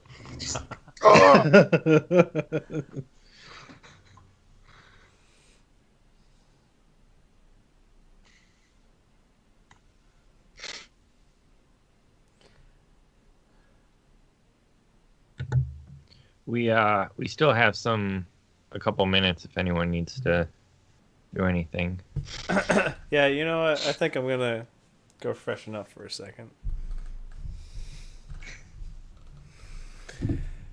Get me some water. Emotionally spent after that. I mean, I'm not gonna lie. I almost got tears to come. I was really trying. They almost came. I'll be right back. Again.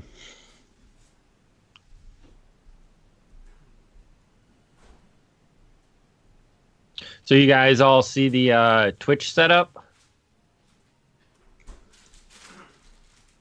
What you screen shared? Yeah. Courtesy of Nate. Looks good.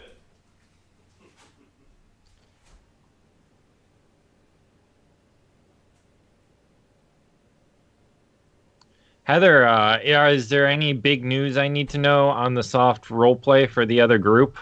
I don't have time to read. I don't have time to read everything that you guys type. Oh man.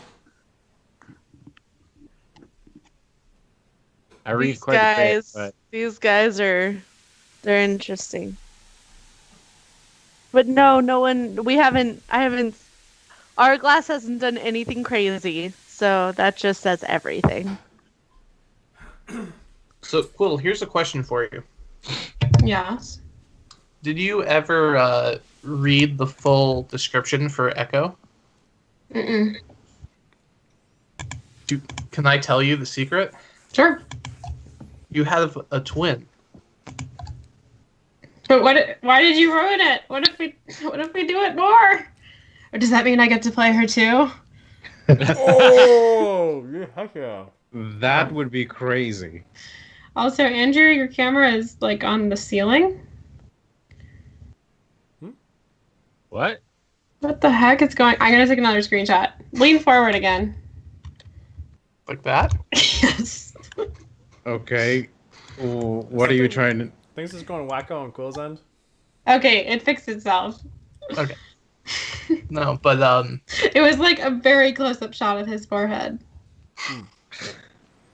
no, but from a different angle. I don't know why. you and your brother were taken to the Feywild, and I only returned with one. Dun dun dun. Shocking. For the next one shot.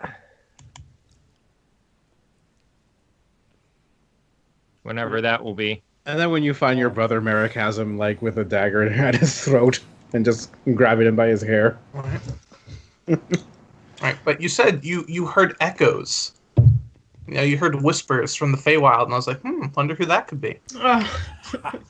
It's pretty good. Oh boy.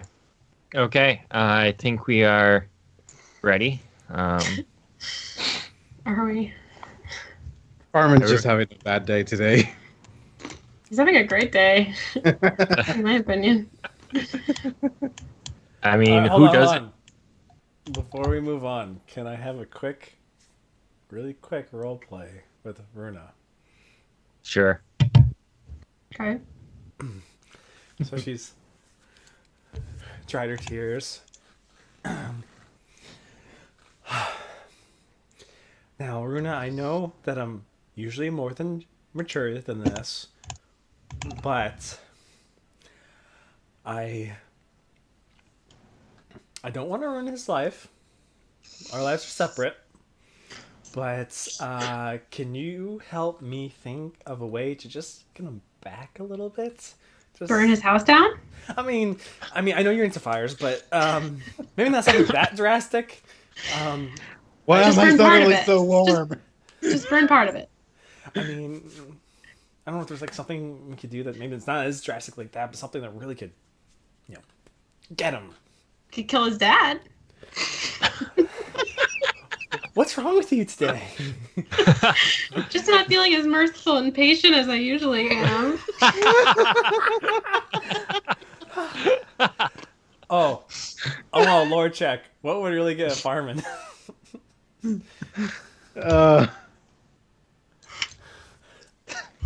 What would really kind of just like,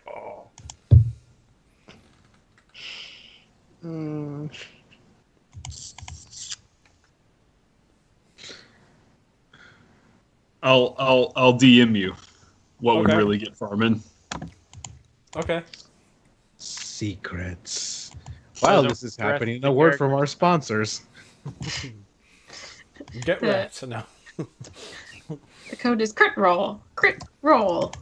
Wasn't the other one shit show? No, this is the code to buy stuff on Wormwood Gaming. But the code word is shit show, yes.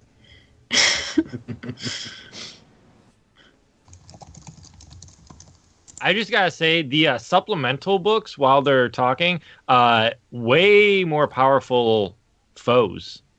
Oh yeah. I was looking through them and I'm like, dang, like most of them jump super high as far as parry and skill with weapons, and I'm like, wow, gotta love those extra books. Is my eating getting really picked up pretty well, or not? I can't No. hear it at all. No. Oh, great, good. That's wonderful. Oh man, late night tonight. Hey, it's good stuff.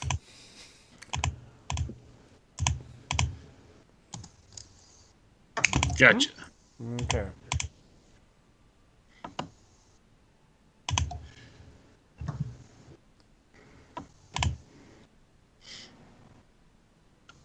By the way, I love how the setup is working so well.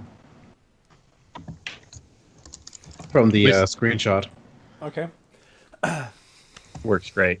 It got the better half of my face, I think. You know, Runa, I think I do have something. I What? think I remember something. Well, part of it just kind of trusts me on this, but we need to find. What do you think is the most public place in town? The market, probably. Yes, it would be the market square. Well, you know, we're not too far away. We're right in it. Okay. Okay. Well, if one thing I realized back before you left and was a jerk and all that is he really does hate it, like being compared to his father, and in any comparison to just like him being kind of like less of a man. That really gets under his skin. So what are you thinking? So, I'm thinking that I should go in the square, and I think I don't even care who hears. Honestly, at this point, this would just feel so good, and if there's backlash, well, I'll just eat it. I'm loving watching Grayson's reactions to all this. But I'm just gonna tell everyone, like, what he's all about. What is he all about? I mean, obviously he's all about himself. He obviously doesn't care about his family. Obviously he's not a man like his father was. I mean, everyone knows about his father from back in the day. He was a renowned man. And what does he have to show? Disappearing and injuries? I mean, come on. What kind of man's that? A troubled one. I'll support you, whatever you do. So, what I want to do is when I go out there and start doing this stuff, just like kind of like, cheer, bandwagon me, kind of like the thing where you go in the back and you just kind of repeat like, yeah, what a loser, kind of in the background kind of thing. Yeah, let's do it. Okay. You're hype, man. This can only end in tragedy. Okay, you're gonna have to do a personality. Defamation roll. Personality Slander roll. roll. I get the feeling this is the first time they've done this. Ooh, I got. We ruin all men that wrong us. No man gets away with it. No man. 1 out of every 3 houses is just burned to the ground. It really Get just it, makes you wonder. ladies, There get it. were a lot of fires in our early 20s. You see like the initials on different buildings that have TR. It makes me question the true fate of her late husband. No one knows what happened to him, for Nobody sure. knows. Mm-hmm. I'm just gonna say it was the Black Eyed Peas, and not the band. I rolled and I just Is that like a realized that I have the Picnic trait. reference? Sorry, excuse me. I just rolled and I also have the trait energetic. Yep. Mm-hmm. You go, girlfriend. So where are we at in all this? You're outside the market square. Is Farmon within sight? Farmon is starting to walk away with the young woman kind of in tow. He's starting to walk away? Perfect.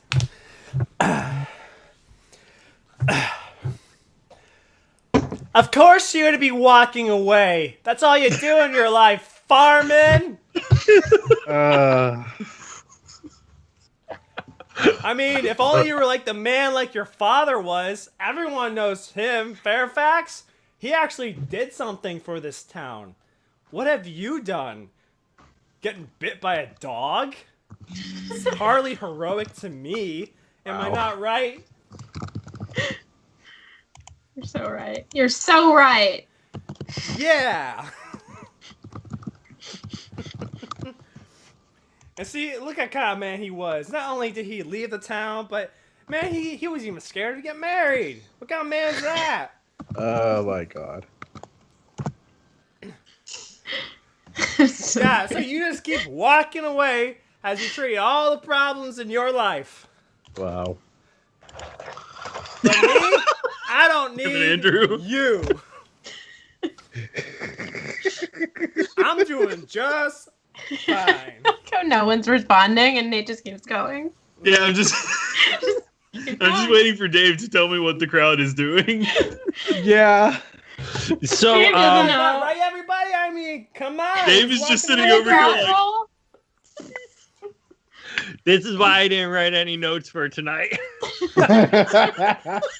You did well. Because we told you. We warned you. So they asked to do this, Farmon, just so you know. They asked to do this. So the crowd is starting to gather around. Obviously, quite. Runa lights a candle behind her. Just as a threat. No, it's like threatening, Dave.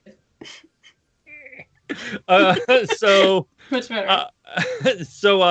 People are starting to gather around, and they're quite interested in everything that you're saying, and they're like, oh, Farmon, she said Farmon, son of Fairfax. Fairfax, yeah.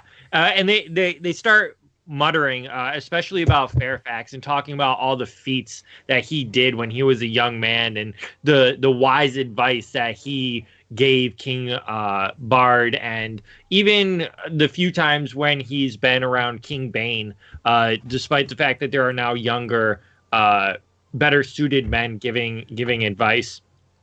And all this basically creates people noticing Farmon and being quite interested in him, both in what is being said about him as well as him as a person. And a couple people like give him like the up down, like trying to size him up. And Raven, actually feeling very uncomfortable, pulls her hood up, kind of like this guy. Is And this gonna hurt Farmon's chances for getting Raven's support? She pulls up and she turns to him and she's like, I believe you're causing quite of a scene here, Farmon, son of Fairfax. Is there anything you could do? I don't think this is the attention we should be seeking right now. Farmon sort of stands there, and he's not like trying to hide or shrink or anything. He's just standing there, maybe even like taller and slightly prouder than normal, since he's under public scrutiny. And he looks at Thora. Roll battle.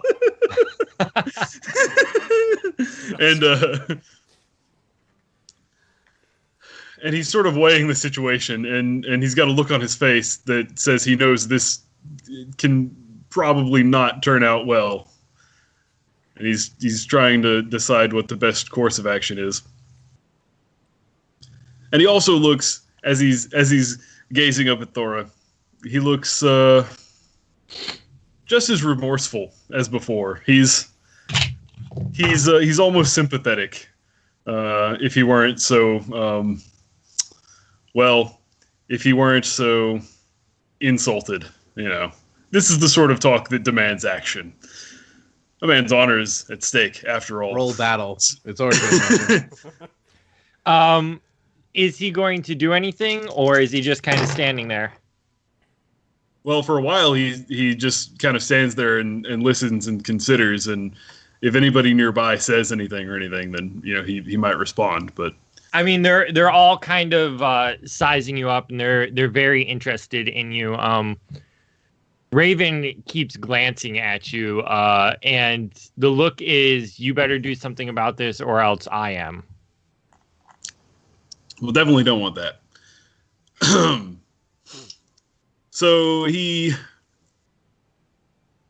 walks towards where Thora is up giving her speech. He doesn't take his eyes off of her. He just is looking at her as he marches up towards her, parting the crowd as necessary. And was she Thora stood up on something? Yeah, I was about to say, what are you standing on? I don't know if there's like some sort of structure in the middle of the square that would be standing on top of. Yeah, there would be a fountain probably in there. It's a pretty prominent city, so they would have a statue and a fountain there. So he reaches the base of the structure and he looks up at her and he asks, "Why? Why are you doing this?" You know why. You, half of a man. You know what you did. He sighs again, and then climbs up onto the structure beside her, and unfastens his Whoa. cloak. now. He unfastens his cloak and takes it off and throws it on the ground, and he turns to face the crowd as he unfastens his gambeson, the buttons down the side, and he removes his shirt. And he strips himself to the waist. Hide your kids, everyone! Hide your kids! I don't he know says- what he's doing. This is not the kind of... I'm sorry. I have to. I don't. You're making me uncomfortable. And he says,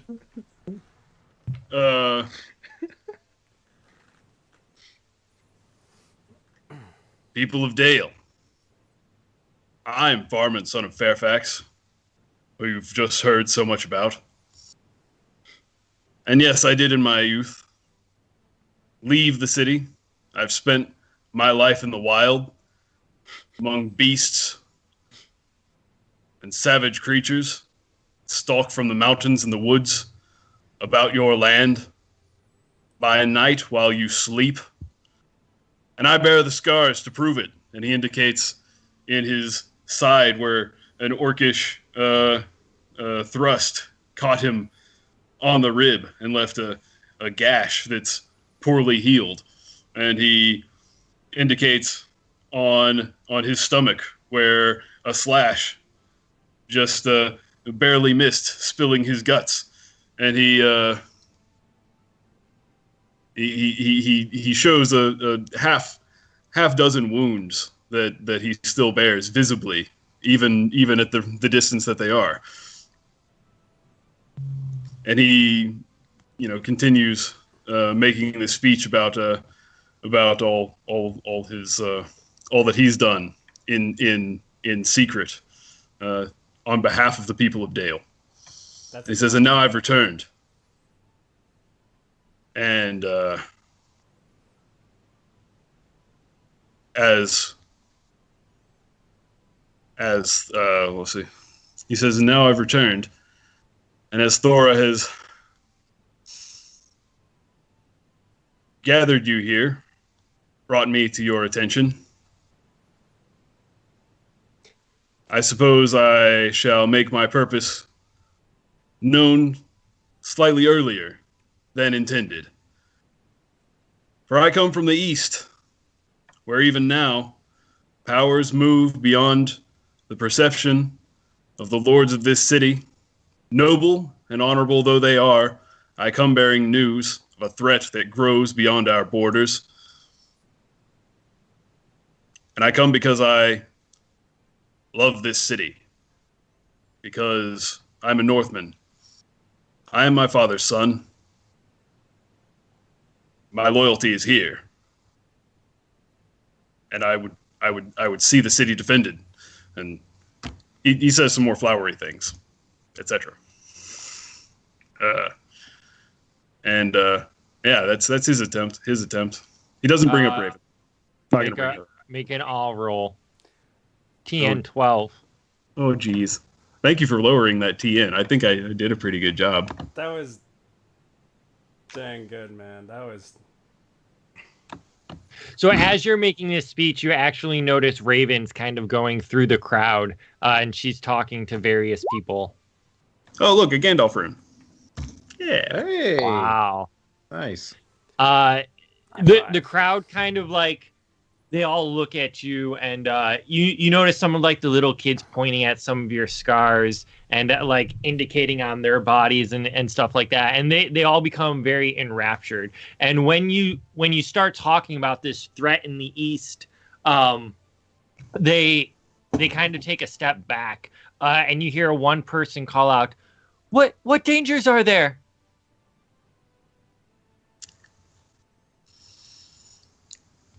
He considers for a moment. The look on his face. The end of the world, basically. The look on his face imparts the gravity of the situation. And and his reluctance to reveal more than he needs to. And he shakes his head and says cryptically, "A shadow moves there that has not been seen in these parts for some decades, I believe." Another voice yells out, "But you'll protect us, right, Farmon, son of Fairfax?"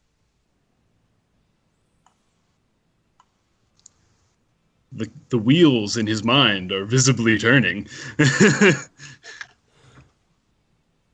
I and my companions have already done as much as we could to this point, but I fear it may not be enough. I know it will not be enough, for I'm only a man, and I've traveled, as of yet, in a small company of valiant heroes, every one, but few in number. No. If this threat that I have seen with my own eyes comes to our lands, as it is even now, lapping like the sea or like the Great Lake on its banks on our borders, the only thing that can protect us is King Bain and the king's men, all valiant Northmen of this land, who would take up arms to defend it against its enemies. I assume there's some like soldiers or guards or whatever nearby. He's like, "Yeah, these are the real heroes right here. We need these guys. We need the king." Yeah, you. The crowd is definitely like nodding in approval. At this point, you have caught the attention of the guards, and they do walk over, and one of them kind of like gestures for you to come with them.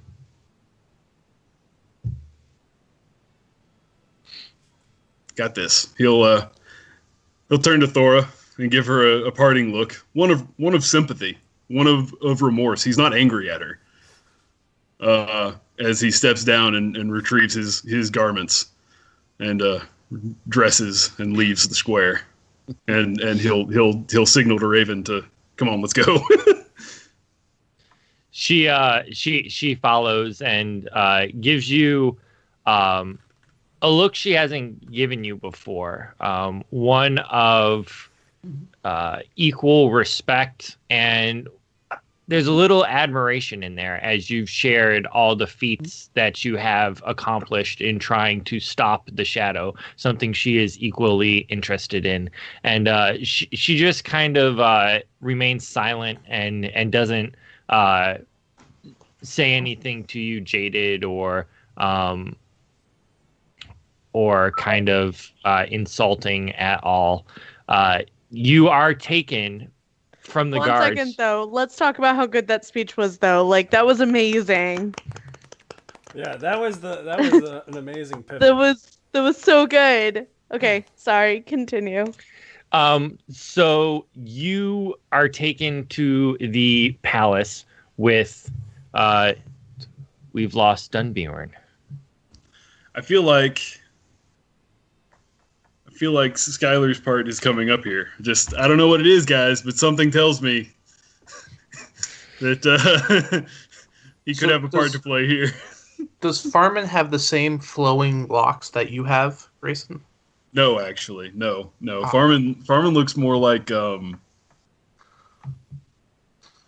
Lord. I don't even know. He looks a lot like Lord. We'll find out tomorrow. Yeah, you'll see. I'm really impressed with what I've seen. Yeah, I love Farmon's picture so far. So did anyone hear what happened to Skylar? I think he must have gotten cut off or something. Okay, all my pictures are all cray now.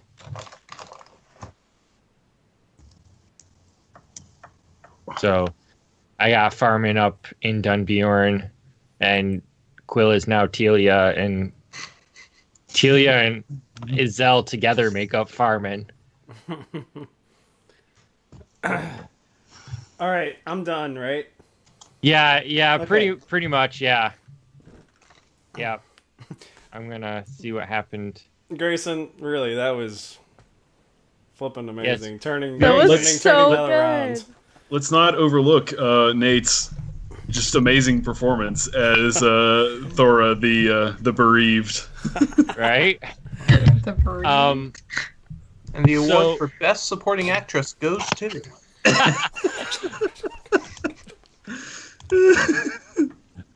So you are taken to the palace where King Bain is currently holding court.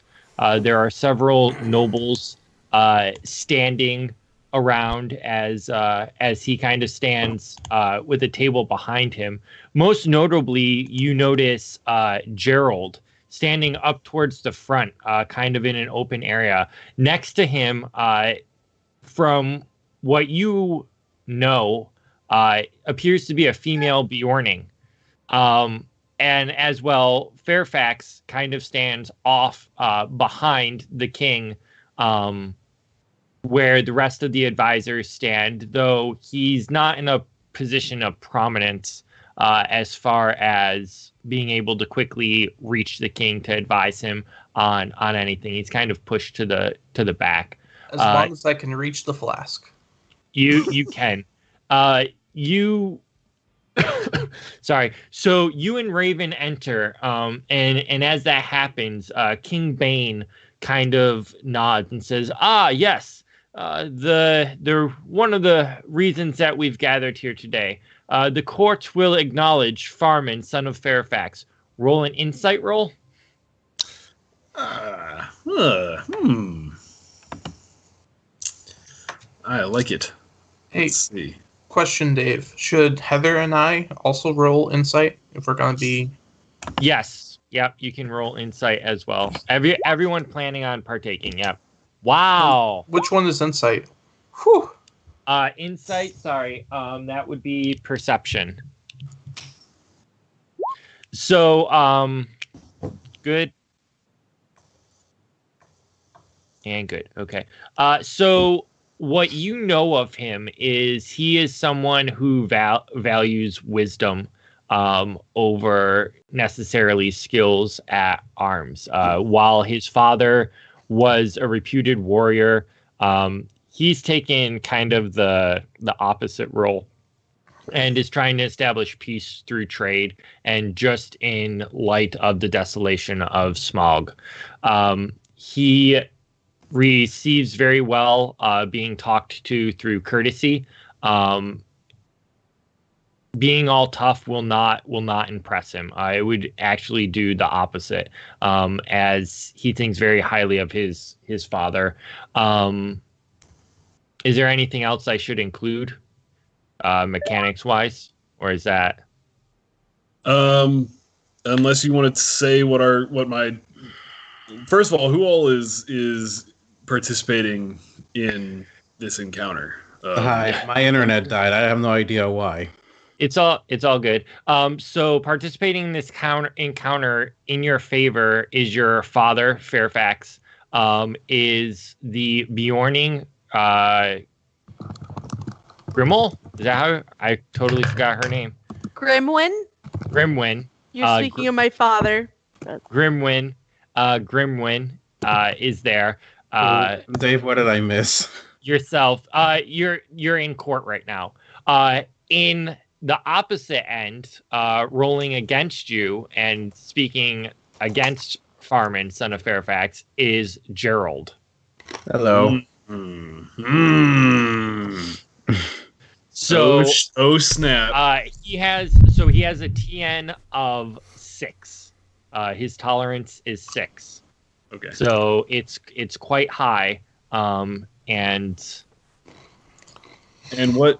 what sorts of roles can I make for this? It's all the personality ones and yeah. So for your introduction, you can use courtesy, riddle, or awe. So awe would be you're trying to impress him. Courtesy is you're speaking nice. Riddle is you're giving as little information as possible, or you're not saying anything at all. You're just listening. After your introduction, when you're talking to him, you can do courtesy, riddle, song, if you want to try to sing, awe, or inspire. So is Farmon like walking into like the meeting and everything? Yeah. So King Bain has just said one of the reasons why they are gathered here today is to discuss Farmon's son of Fairfax and what's going on. Gerald arrived earlier and has accused Farmon of some things which you will lay bare now that Farmon has arrived. When Gerald sees Farmon walk in, he's gonna be like, "Well, look what the cat dragged in." It's about to get litigious in here. Okay. Lit just stands for litigious. When we Yes. say I that guess lit. it does. Yes, it's about to get lit. Litigious. Yeah. Okay.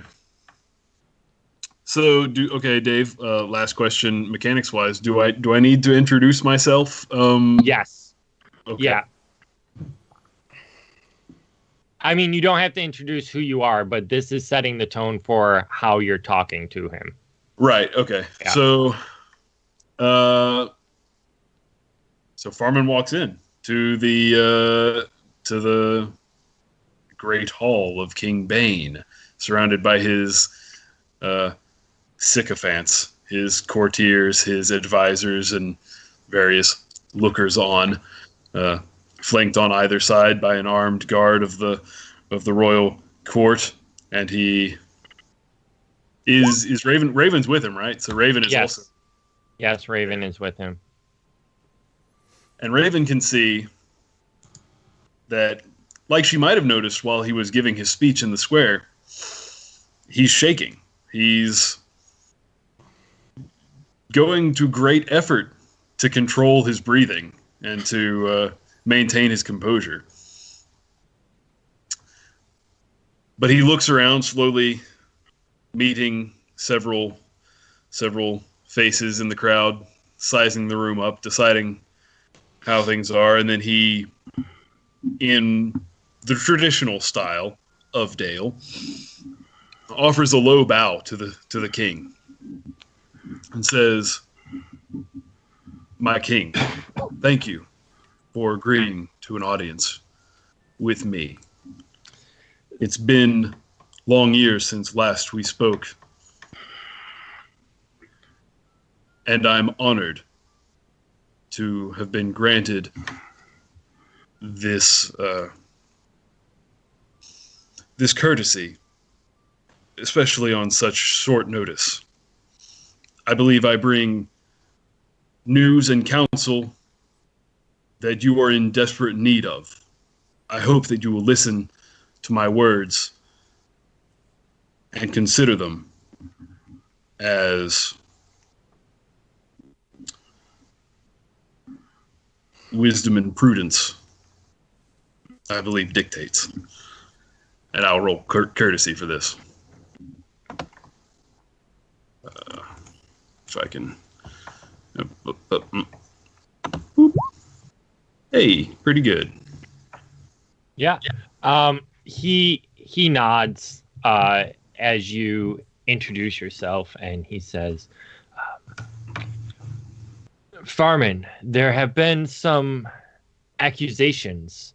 It is most curious to me that both on the day that your father comes bidding an audience with me on your behalf, the High Merchant of Laketown also comes bidding tales of what you and some companions have been doing down the running river. And I hear from this Bjorning here that she is here to gather information on behalf of some of those companions.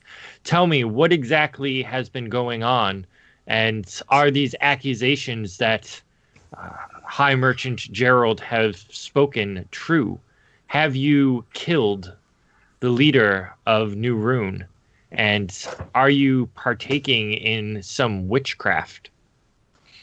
When he says, "Have you killed the leader of New Rune?" I think Fairfax, who was drinking heavily from his flask at this point, just goes. That was so good. Yeah, it's perfect. It's perfect.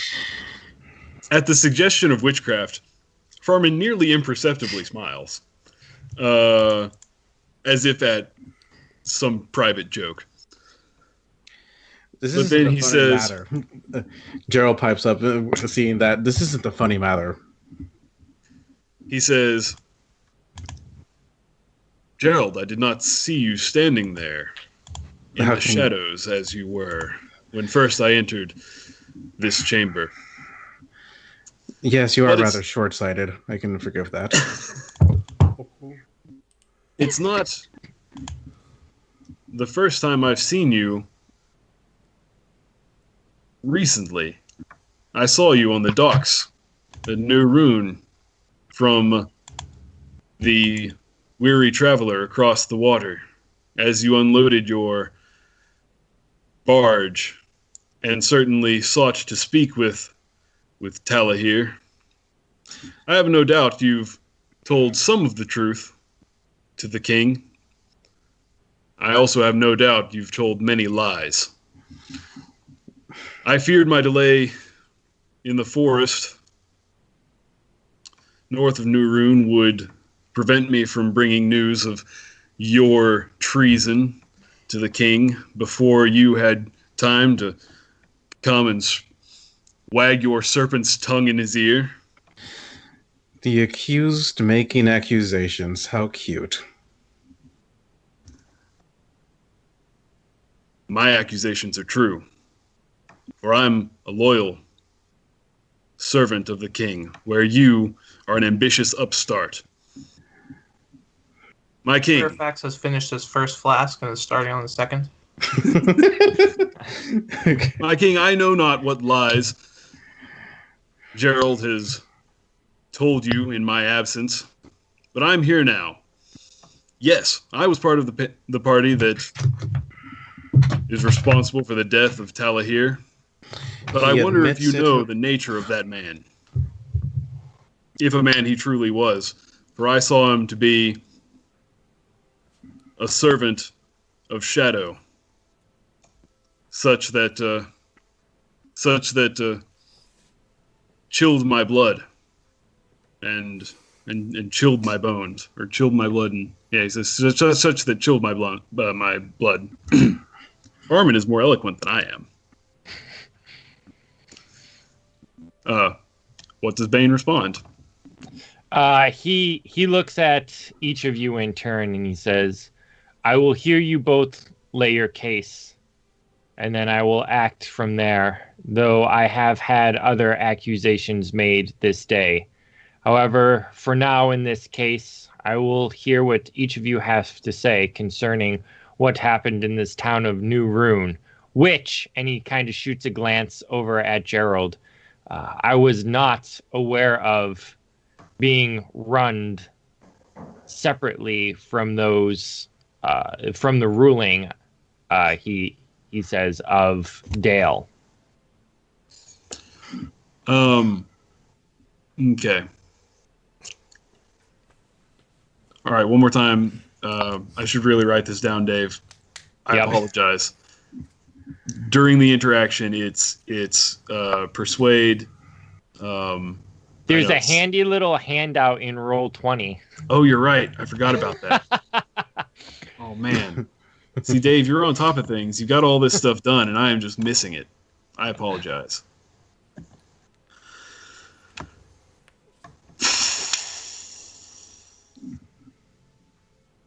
What'd I do? So, insight, inspire, persuade, riddle. Okay. Or song. You could or always song. Song.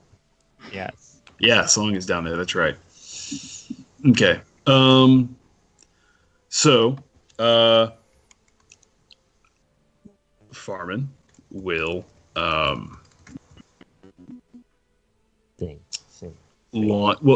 without having heard exactly what has been what he has been accused of, he will launch into the tale of what he saw personally in New Rune. And he begins by making the point, it is my understanding. He doesn't say it like that. How does he say it? He's a gruff woodland type individual from. I mean, he's eloquent, yes, but he's not. He's not the sort who says that. Out of He character, says, I thought it was mentioned what happened, that he had something to do with Talahir's death. Yes. yeah. Okay. He says,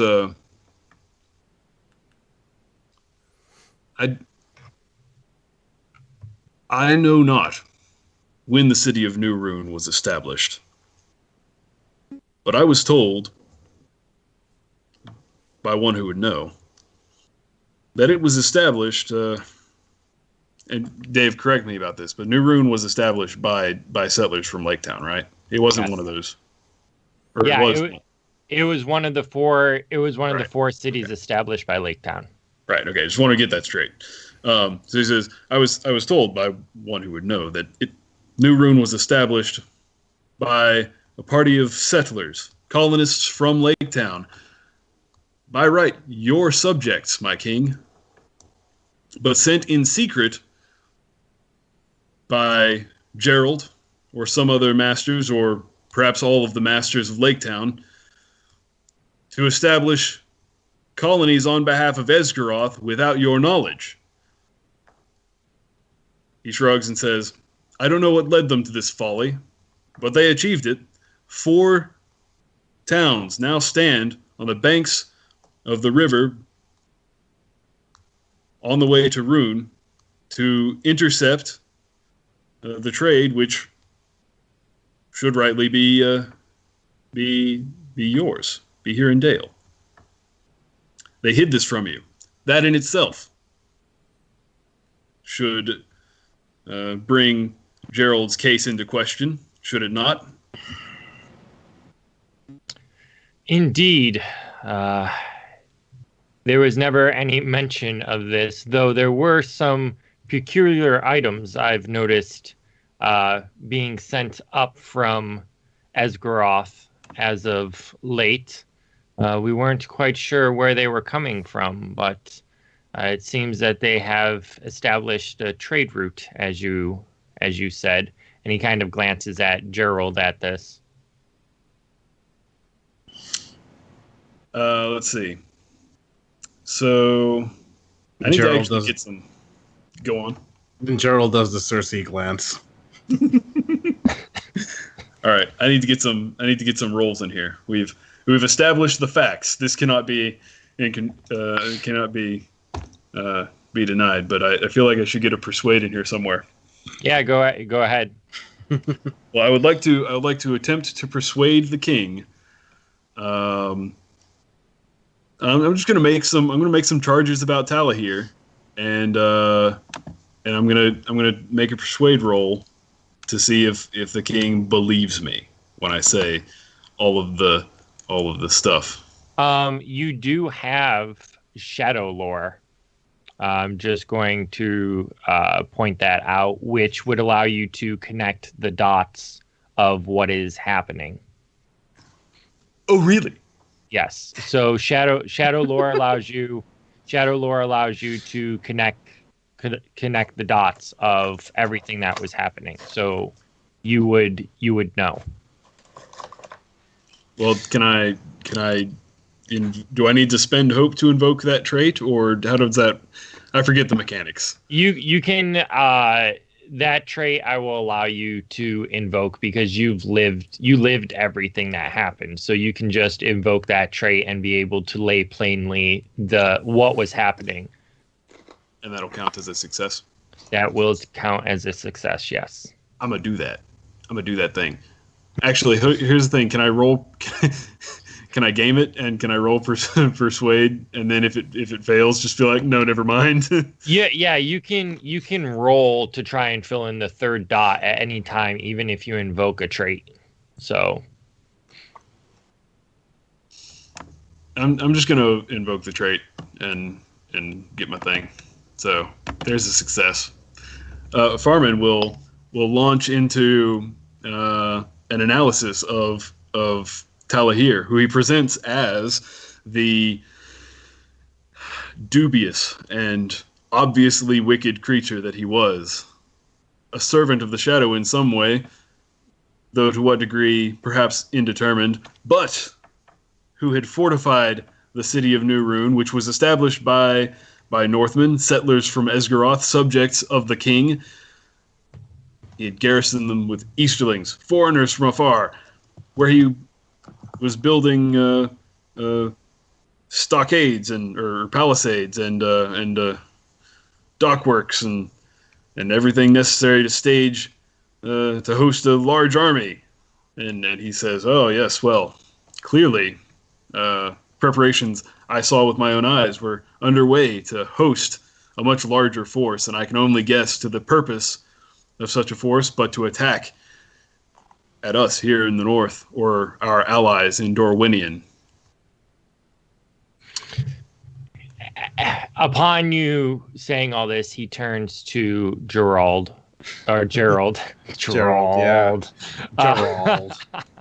And he says, "And what do you have to say of these accusations and what Farmon is saying? Do you deny them?" Out of character, I'm not sure how to say that, but Gerald would just basically deny everything and try to spin it around and put it on Farmon that, they came in and started attacking, or harassing at least like the innocent people of New Rune. Yeah, not to mention they followed what you would label as a crazy old man. Oh yeah, a crazy old man. That was Rohir, wasn't it? Yeah, Rohir disguising himself. Yeah. Basically that, and also try to pin the whole death of Talahir on him. Okay. So he's just basically lying, Okay, make a sorry, you don't have persuasion. Make a personality roll. Personality roll. Where is that anyway? If you go into your character sheet. Mm-hmm. Sorry, I gotta. Oh, I see. Okay. Yeah. Personality, but I can't seem to roll it though. Well, I'll just do this then.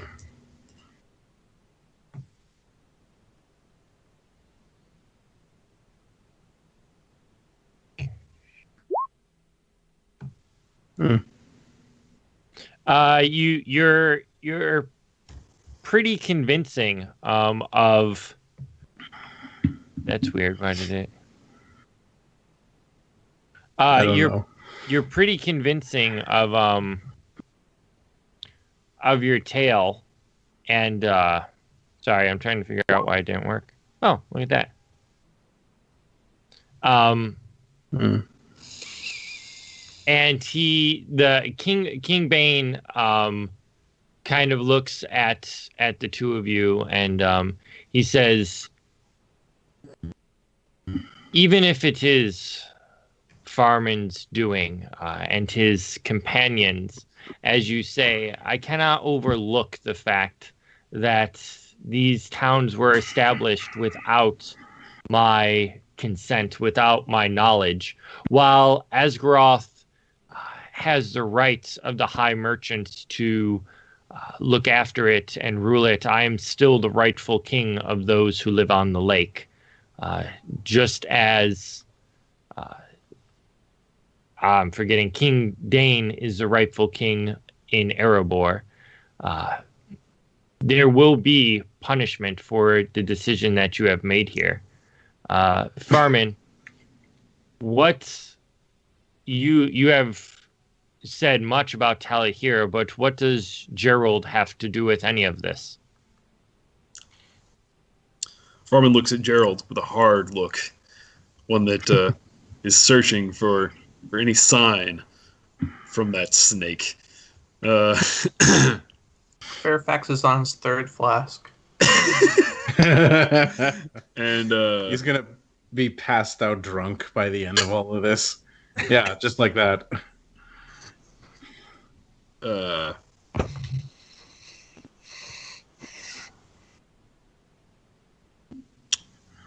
I know not. I cannot rightly say what part exactly Gerald plays.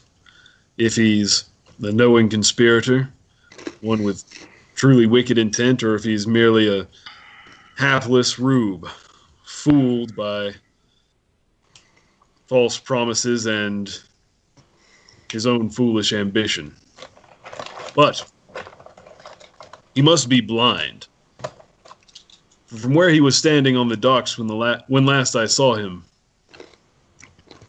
he would surely have known what had been done to New Rune by its Easterling overlord against the settlers who had been sent, your subjects. He must have seen, and he must have overlooked. There can only be malice in that. King Bain turns to Gerald and he says, "Do you have anything else to say?" I'm gonna throw a persuade on that. My king, all I can say is that this is a madman. Look who his father is, and just looks over at Fairfax. Uh-oh. What did you roll? It's lemonade. Oh, jeez. King Bain holds up his hand and he says, "Fairfax the Bold was a friend and advisor to my father, and while he has relaxed some, it is with the gratitude of the men of Dale that he is able to partake in the life that he does now for the service that he has given. I have heard enough. Gerald, you are hereby removed as the High Merchant, and you will spend the rest of your days not in Esgaroth, but instead in one of these small towns that you have established. And there you will work as nothing more than a common merchant. And I am going to be sending some guards as with you to make sure that you do not seek any kind of recompense or revenge from this." I want to do something crazy. Okay. Do something crazy. Does he by any chance have any weapons? Does he have like a dagger or something? Gerald, yeah, he has a sword, but he's very bad at it. Okay. I want to try to take my sword and attack the king and kill him. Okay. Which is probably... Oh, shit. I hit my mic. Anyway, it's probably not going to turn out pretty well. Okay. Go ahead and try and hit the king. I see him pull out his sword? I don't even... Yeah, I didn't even write down his stats. He only has 1 in it. He only has a training of 1. He's a merchant. Yeah, so I think 6 plus 12. Luckily, Yeah, your I'm TN is only 6 because the king's not wearing any armor. So. Oh god, if I hit him, I'm so dead. Dude, if you don't hit him, you're still dead. Alright, well, I rolled an 11, so... Yeah, so you draw your sword and you run in and you swing at the king, and it actually cuts his arm a little bit as the tip of the blade. But immediately, the soldiers grab her and they tackle Gerald. Why do I keep saying that? Gerard. They tackle. Wow, brain fart. They tackle him, so yeah. And he's bound. And that's the end of him. He's then dragged off. And the king turns to Farmon and he says, "What is it that you? Why is it that you have come here today? What is your purpose? What do you seek from me? I am sure this incident with that scum." And he looks at the man being dragged off, "was not the intent of you coming here. You wished an audience with me. Now speak plainly. You have my gratitude and whatever aid I may give you."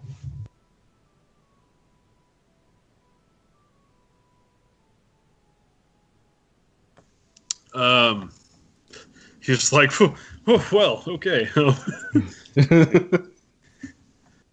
Yeah, I mean, King of Dale, he'll take a sword blow and just keep on trucking. Ain't no thing. Ain't no thing. I hear if you put wax on it, some good healing capability. That's when these two appear.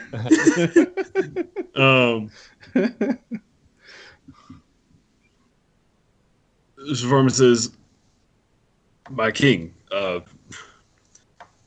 please take a moment, rest, make sure that you're all right. I'm afraid the rest of our audience would be better done in private. Regardless, there are things that you need to know that I believe should be kept between as few people as possible at this stage." He holds up his hand and says, "You may go. This need not concern you." But he bids Fairfax to stay, as well as the Bjorning woman who was sent for similar reasons. The room quickly clears out of everyone else, and you are left alone in this rather large room with just Bain, King Bain, Fairfax, the Bjorning girl, and Raven, who also has not left. Fairfax offers King Bain his 4th flask. The king kind of holds up his hand and says, I'm fine, thank you. You enjoy that." It's only lemonade.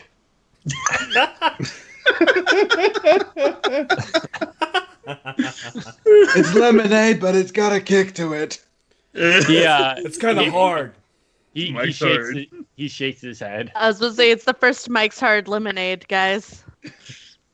See, we're inventing stuff. It's fine. Yeah, totally. You know, the steamers.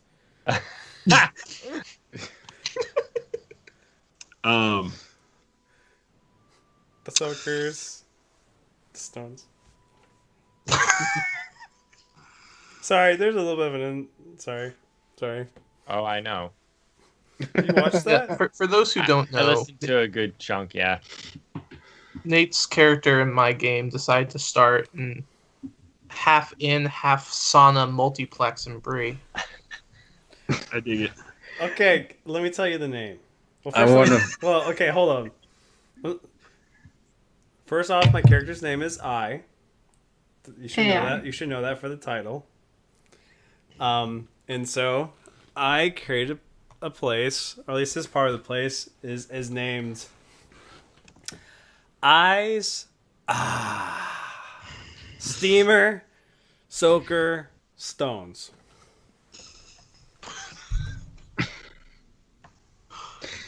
Amazing.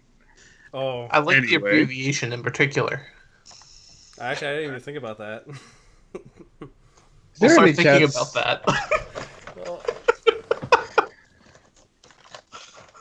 You know, if our group ever goes to Brie, we should probably visit that place. Right. I It's mean, the Diamond Gopher. it's been around for a long time now. Oh boy. Or ruined. Sorry, let's carry on with this super important secret. Sorry, I'm so Right. sorry. That was So my apologies. I take responsibility. Farmon, what are you going to share? Before we discuss these dark matters any further, I'm curious who is this? And he indicates the Bjorning. We've not met, but I recently traveled with two of your compatriots, fellow followers of Beorn. What brings you here, and what is your concern in this matter? I was sent here by Bjorn for your compatriots. I was here to steal the ear of the king as well. I guess we kind of had the same thing in common. You speak for Odo and Dunbjorn. That's correct. I just. If you are counted among their friends, then you are a friend of mine. It's a pleasure to meet you. Pleasure to meet you as well. The first mushroom people. I call them mushroom. What's happening? Why am I hearing about mushroom people? Yeah, what's going Where is on? that coming from? What happened? Is there? It's my husband. He's like sitting right next to me. I thought we were. I thought we were receiving some sort of alien transmission, and I'm like mushroom people. Fairfax just mumbling mushroom people. mushroom people, mushroom people. I was ready to blame Nate. I was gonna say, "Oh, Nate, what's Nate talking about?" Hey, my mic was muted, so. That's funny. I mean, no, never mind. Anyway. Wait, what are the mushroom people? Yeah, I want to know, what are the mushroom people? Can we do this after? Yeah, let's finish the last little bit up. Sorry. This has been a super serious series of encounters and events. All right, some comic relief was necessary. Can't blame anyone. It needed to happen. Yep, it did. It did. Anyway, so Farmon will introduce Raven. She pulls back her hood and she touches Farmon's shoulder and she says, "Thank you, Farmon. It is a relief to know that you are a man of your word." With that, she bows to the king and basically enters in, telling him a little bit about herself. She reveals that she is indeed the rightful heir to the throne in Rune, and that she was taken away as a child. Rightful heir? Farmon.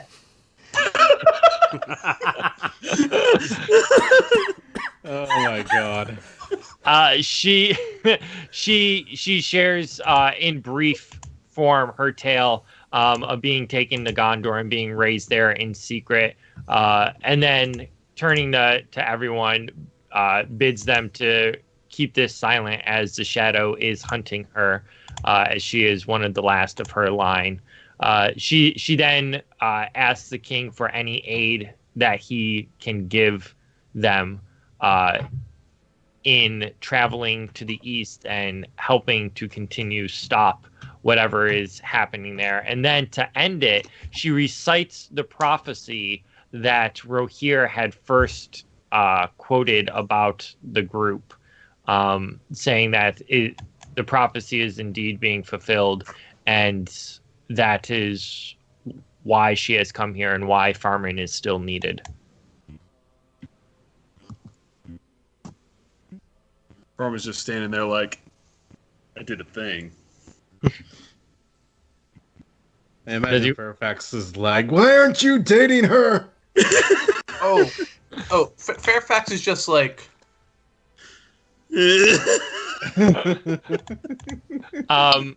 Does Farmon want to say anything else? Yeah, he says, my king, I apologize if I've promised too much on your behalf. It wasn't my intention. I only saw the real threat that exists on our eastern border, and it's my only wish to ensure that your people remain safe from the shadow that grows there. I remain your servant, as I was your father's. This is our first meeting since you took the throne, and he, shoot. I don't know if Farmon actually has a sword. I'm going to say Farmon purchased a sword. Like, just if he wants a sword, he can have one. Specifically for this moment, he purchased a sword somewhere in Dale. He has enough money. And now he takes it and steps forward to the feet of the king's throne, and he lays the sword at the king's feet, and he says, I remain loyally your man as I was your father's. The king bids you to rise, and he says, Farmon, you are indeed loyal to the throne, and that is why I could think of no one else. And he kind of like tilts his head. indicating he could probably think of some other people, but he, he says, you have gained the trust of an ally in the East, and this prophecy is something to take serious. You will be my ambassador to the East, as well. Decision, my liege. as well as as well as I will give you a ship and the provisions needed. Go and find out what you can of the plans taking place in Rune, and help Raven as much as you can, for the good of Dale. And with that, he kind of looks at you to see if there's anything else you have to say.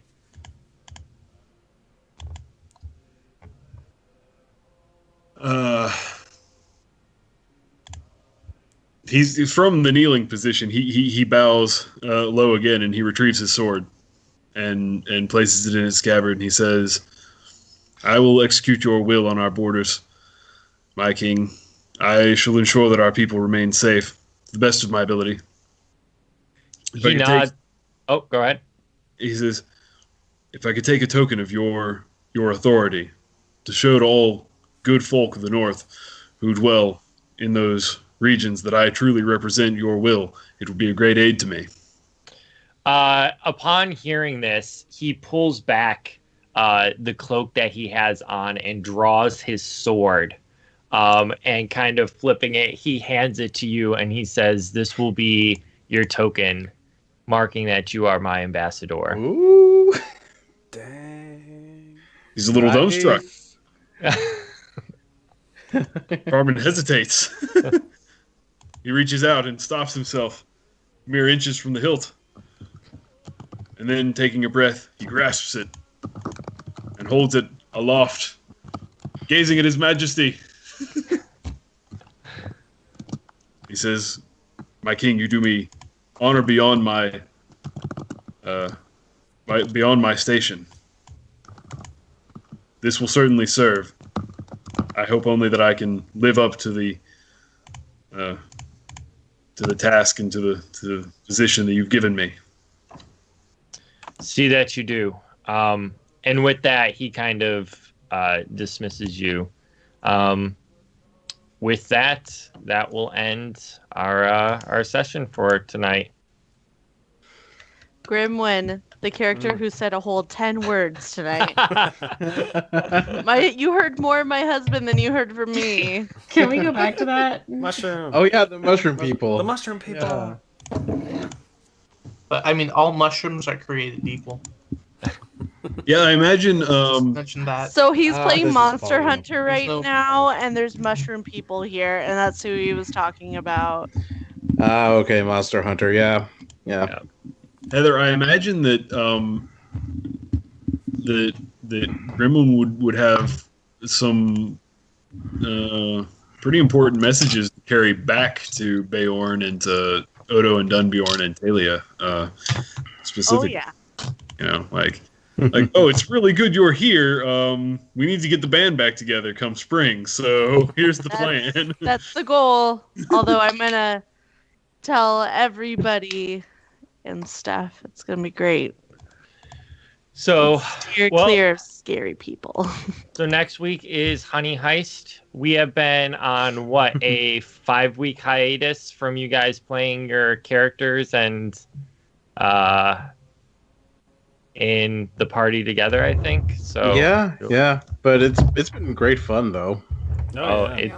It's gonna be interesting. So real quick on the first episode, I'll have you guys roll your travel checks right now. You need to make 3 of them.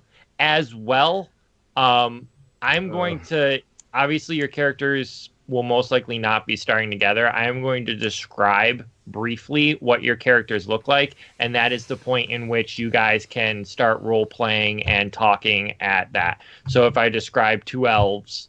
I'll stop there, and if you guys want to role play or whatever from that point, if you don't, I'm just gonna continue with the narration part of it. So wait, we're rolling travel for Honey Heist? No, you're rolling travel for the first episode because I already have everything all written up other than your travel stuff. How many? 3. All right, let's start with Listario. Sure. We're doing this now. Hey, Dave, can I ask a overlay question? Yeah. Ah! Oh gosh, he kills us all. Perfect. Thank you. It's the worst. I've been beaten You're so to welcome. it. So Wow. is there an easy or helpful way to like put the name of each character with the picture as it cycles through? Yeah, that's gonna happen once the real pictures come in there. The character's name is gonna be there, and I might also include some of their stats, like their basic heart and stuff. Hey, y'all are rolling?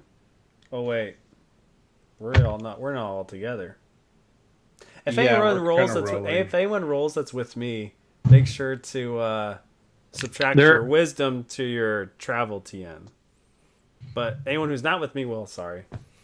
They're gonna be with you when they're traveling. So. Oh, for this traveling part.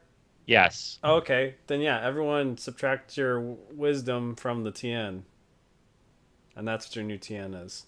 Honey cakes are a great thing. Okay, so that would make my TN 11. Yeah, mine too. Sweet. It makes a difference. You're so Alright. freaking wise. Actually, the TN for this is 16. So. Ah, damn. Yeah, I love springtime. So. Spring. All right, I'm gonna do my travels right now. Do it. See how well this goes. Okay, I'm gonna hope that one up.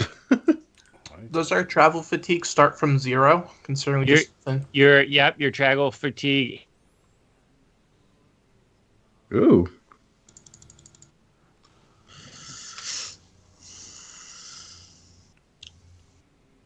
Okay, I'm hoping both of those 10s, so why not? Oh.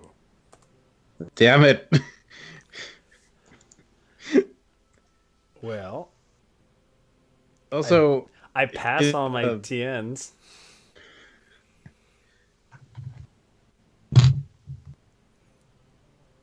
And actually, All right.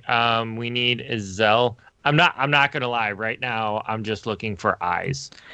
Yeah, I already rolled. I got 2 10s and a 17. Okay. I Who got is- an eye. Yeah, that's really all I care about because the way that it works out, you're not going to suffer travel fatigue. So I just need to know if you have an eye. I don't remember having an eye. oh wait, yeah, you so didn't. we're not Just Odo Okay. and Lost Ariel. we're not gonna have travel fatigue for this, or No. oh, okay, then I'm not gonna hope. I'm gonna take those Yeah. hope back. Yeah. I need to know whether or not there's an eye. That's the only thing that. Well, there was one from Lost who, Ariel actually? and Odo right now. Andrew, you already rolled, right? Mhm. Everyone else did. Farmon roll? Did Grayson roll? Not yet. I think that would be the last one. Yeah. No eye. No. Man, travel, you're really you're screwing me here. All right, and then I need. Let's see. Lost Ariel and Odo, you both need to make awareness tests. Is this in the evening or is this during the day? Yay.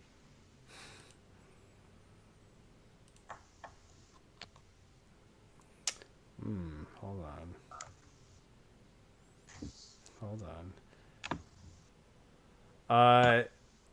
First, before I do anything else, does this have? I don't know where we are, or what's going on, or what this will be.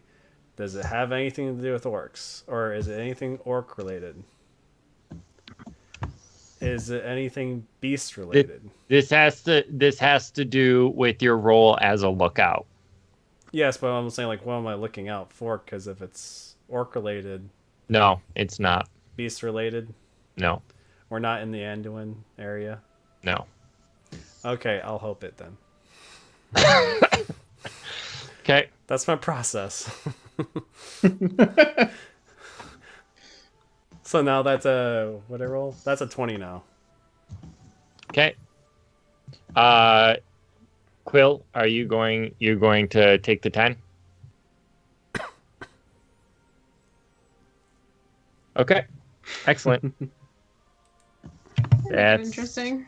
That's all I needed to know. So yep, I'll just make those changes to what I already have written for episode 1, and then that will be all set. Instead of 2 orcs attacking us on the way, it's going to be 20 orcs. Now, I've been playtesting all the bad guys against your guys' stats, so. But, yep, so I think that was it. Good game, everyone. So, episode 1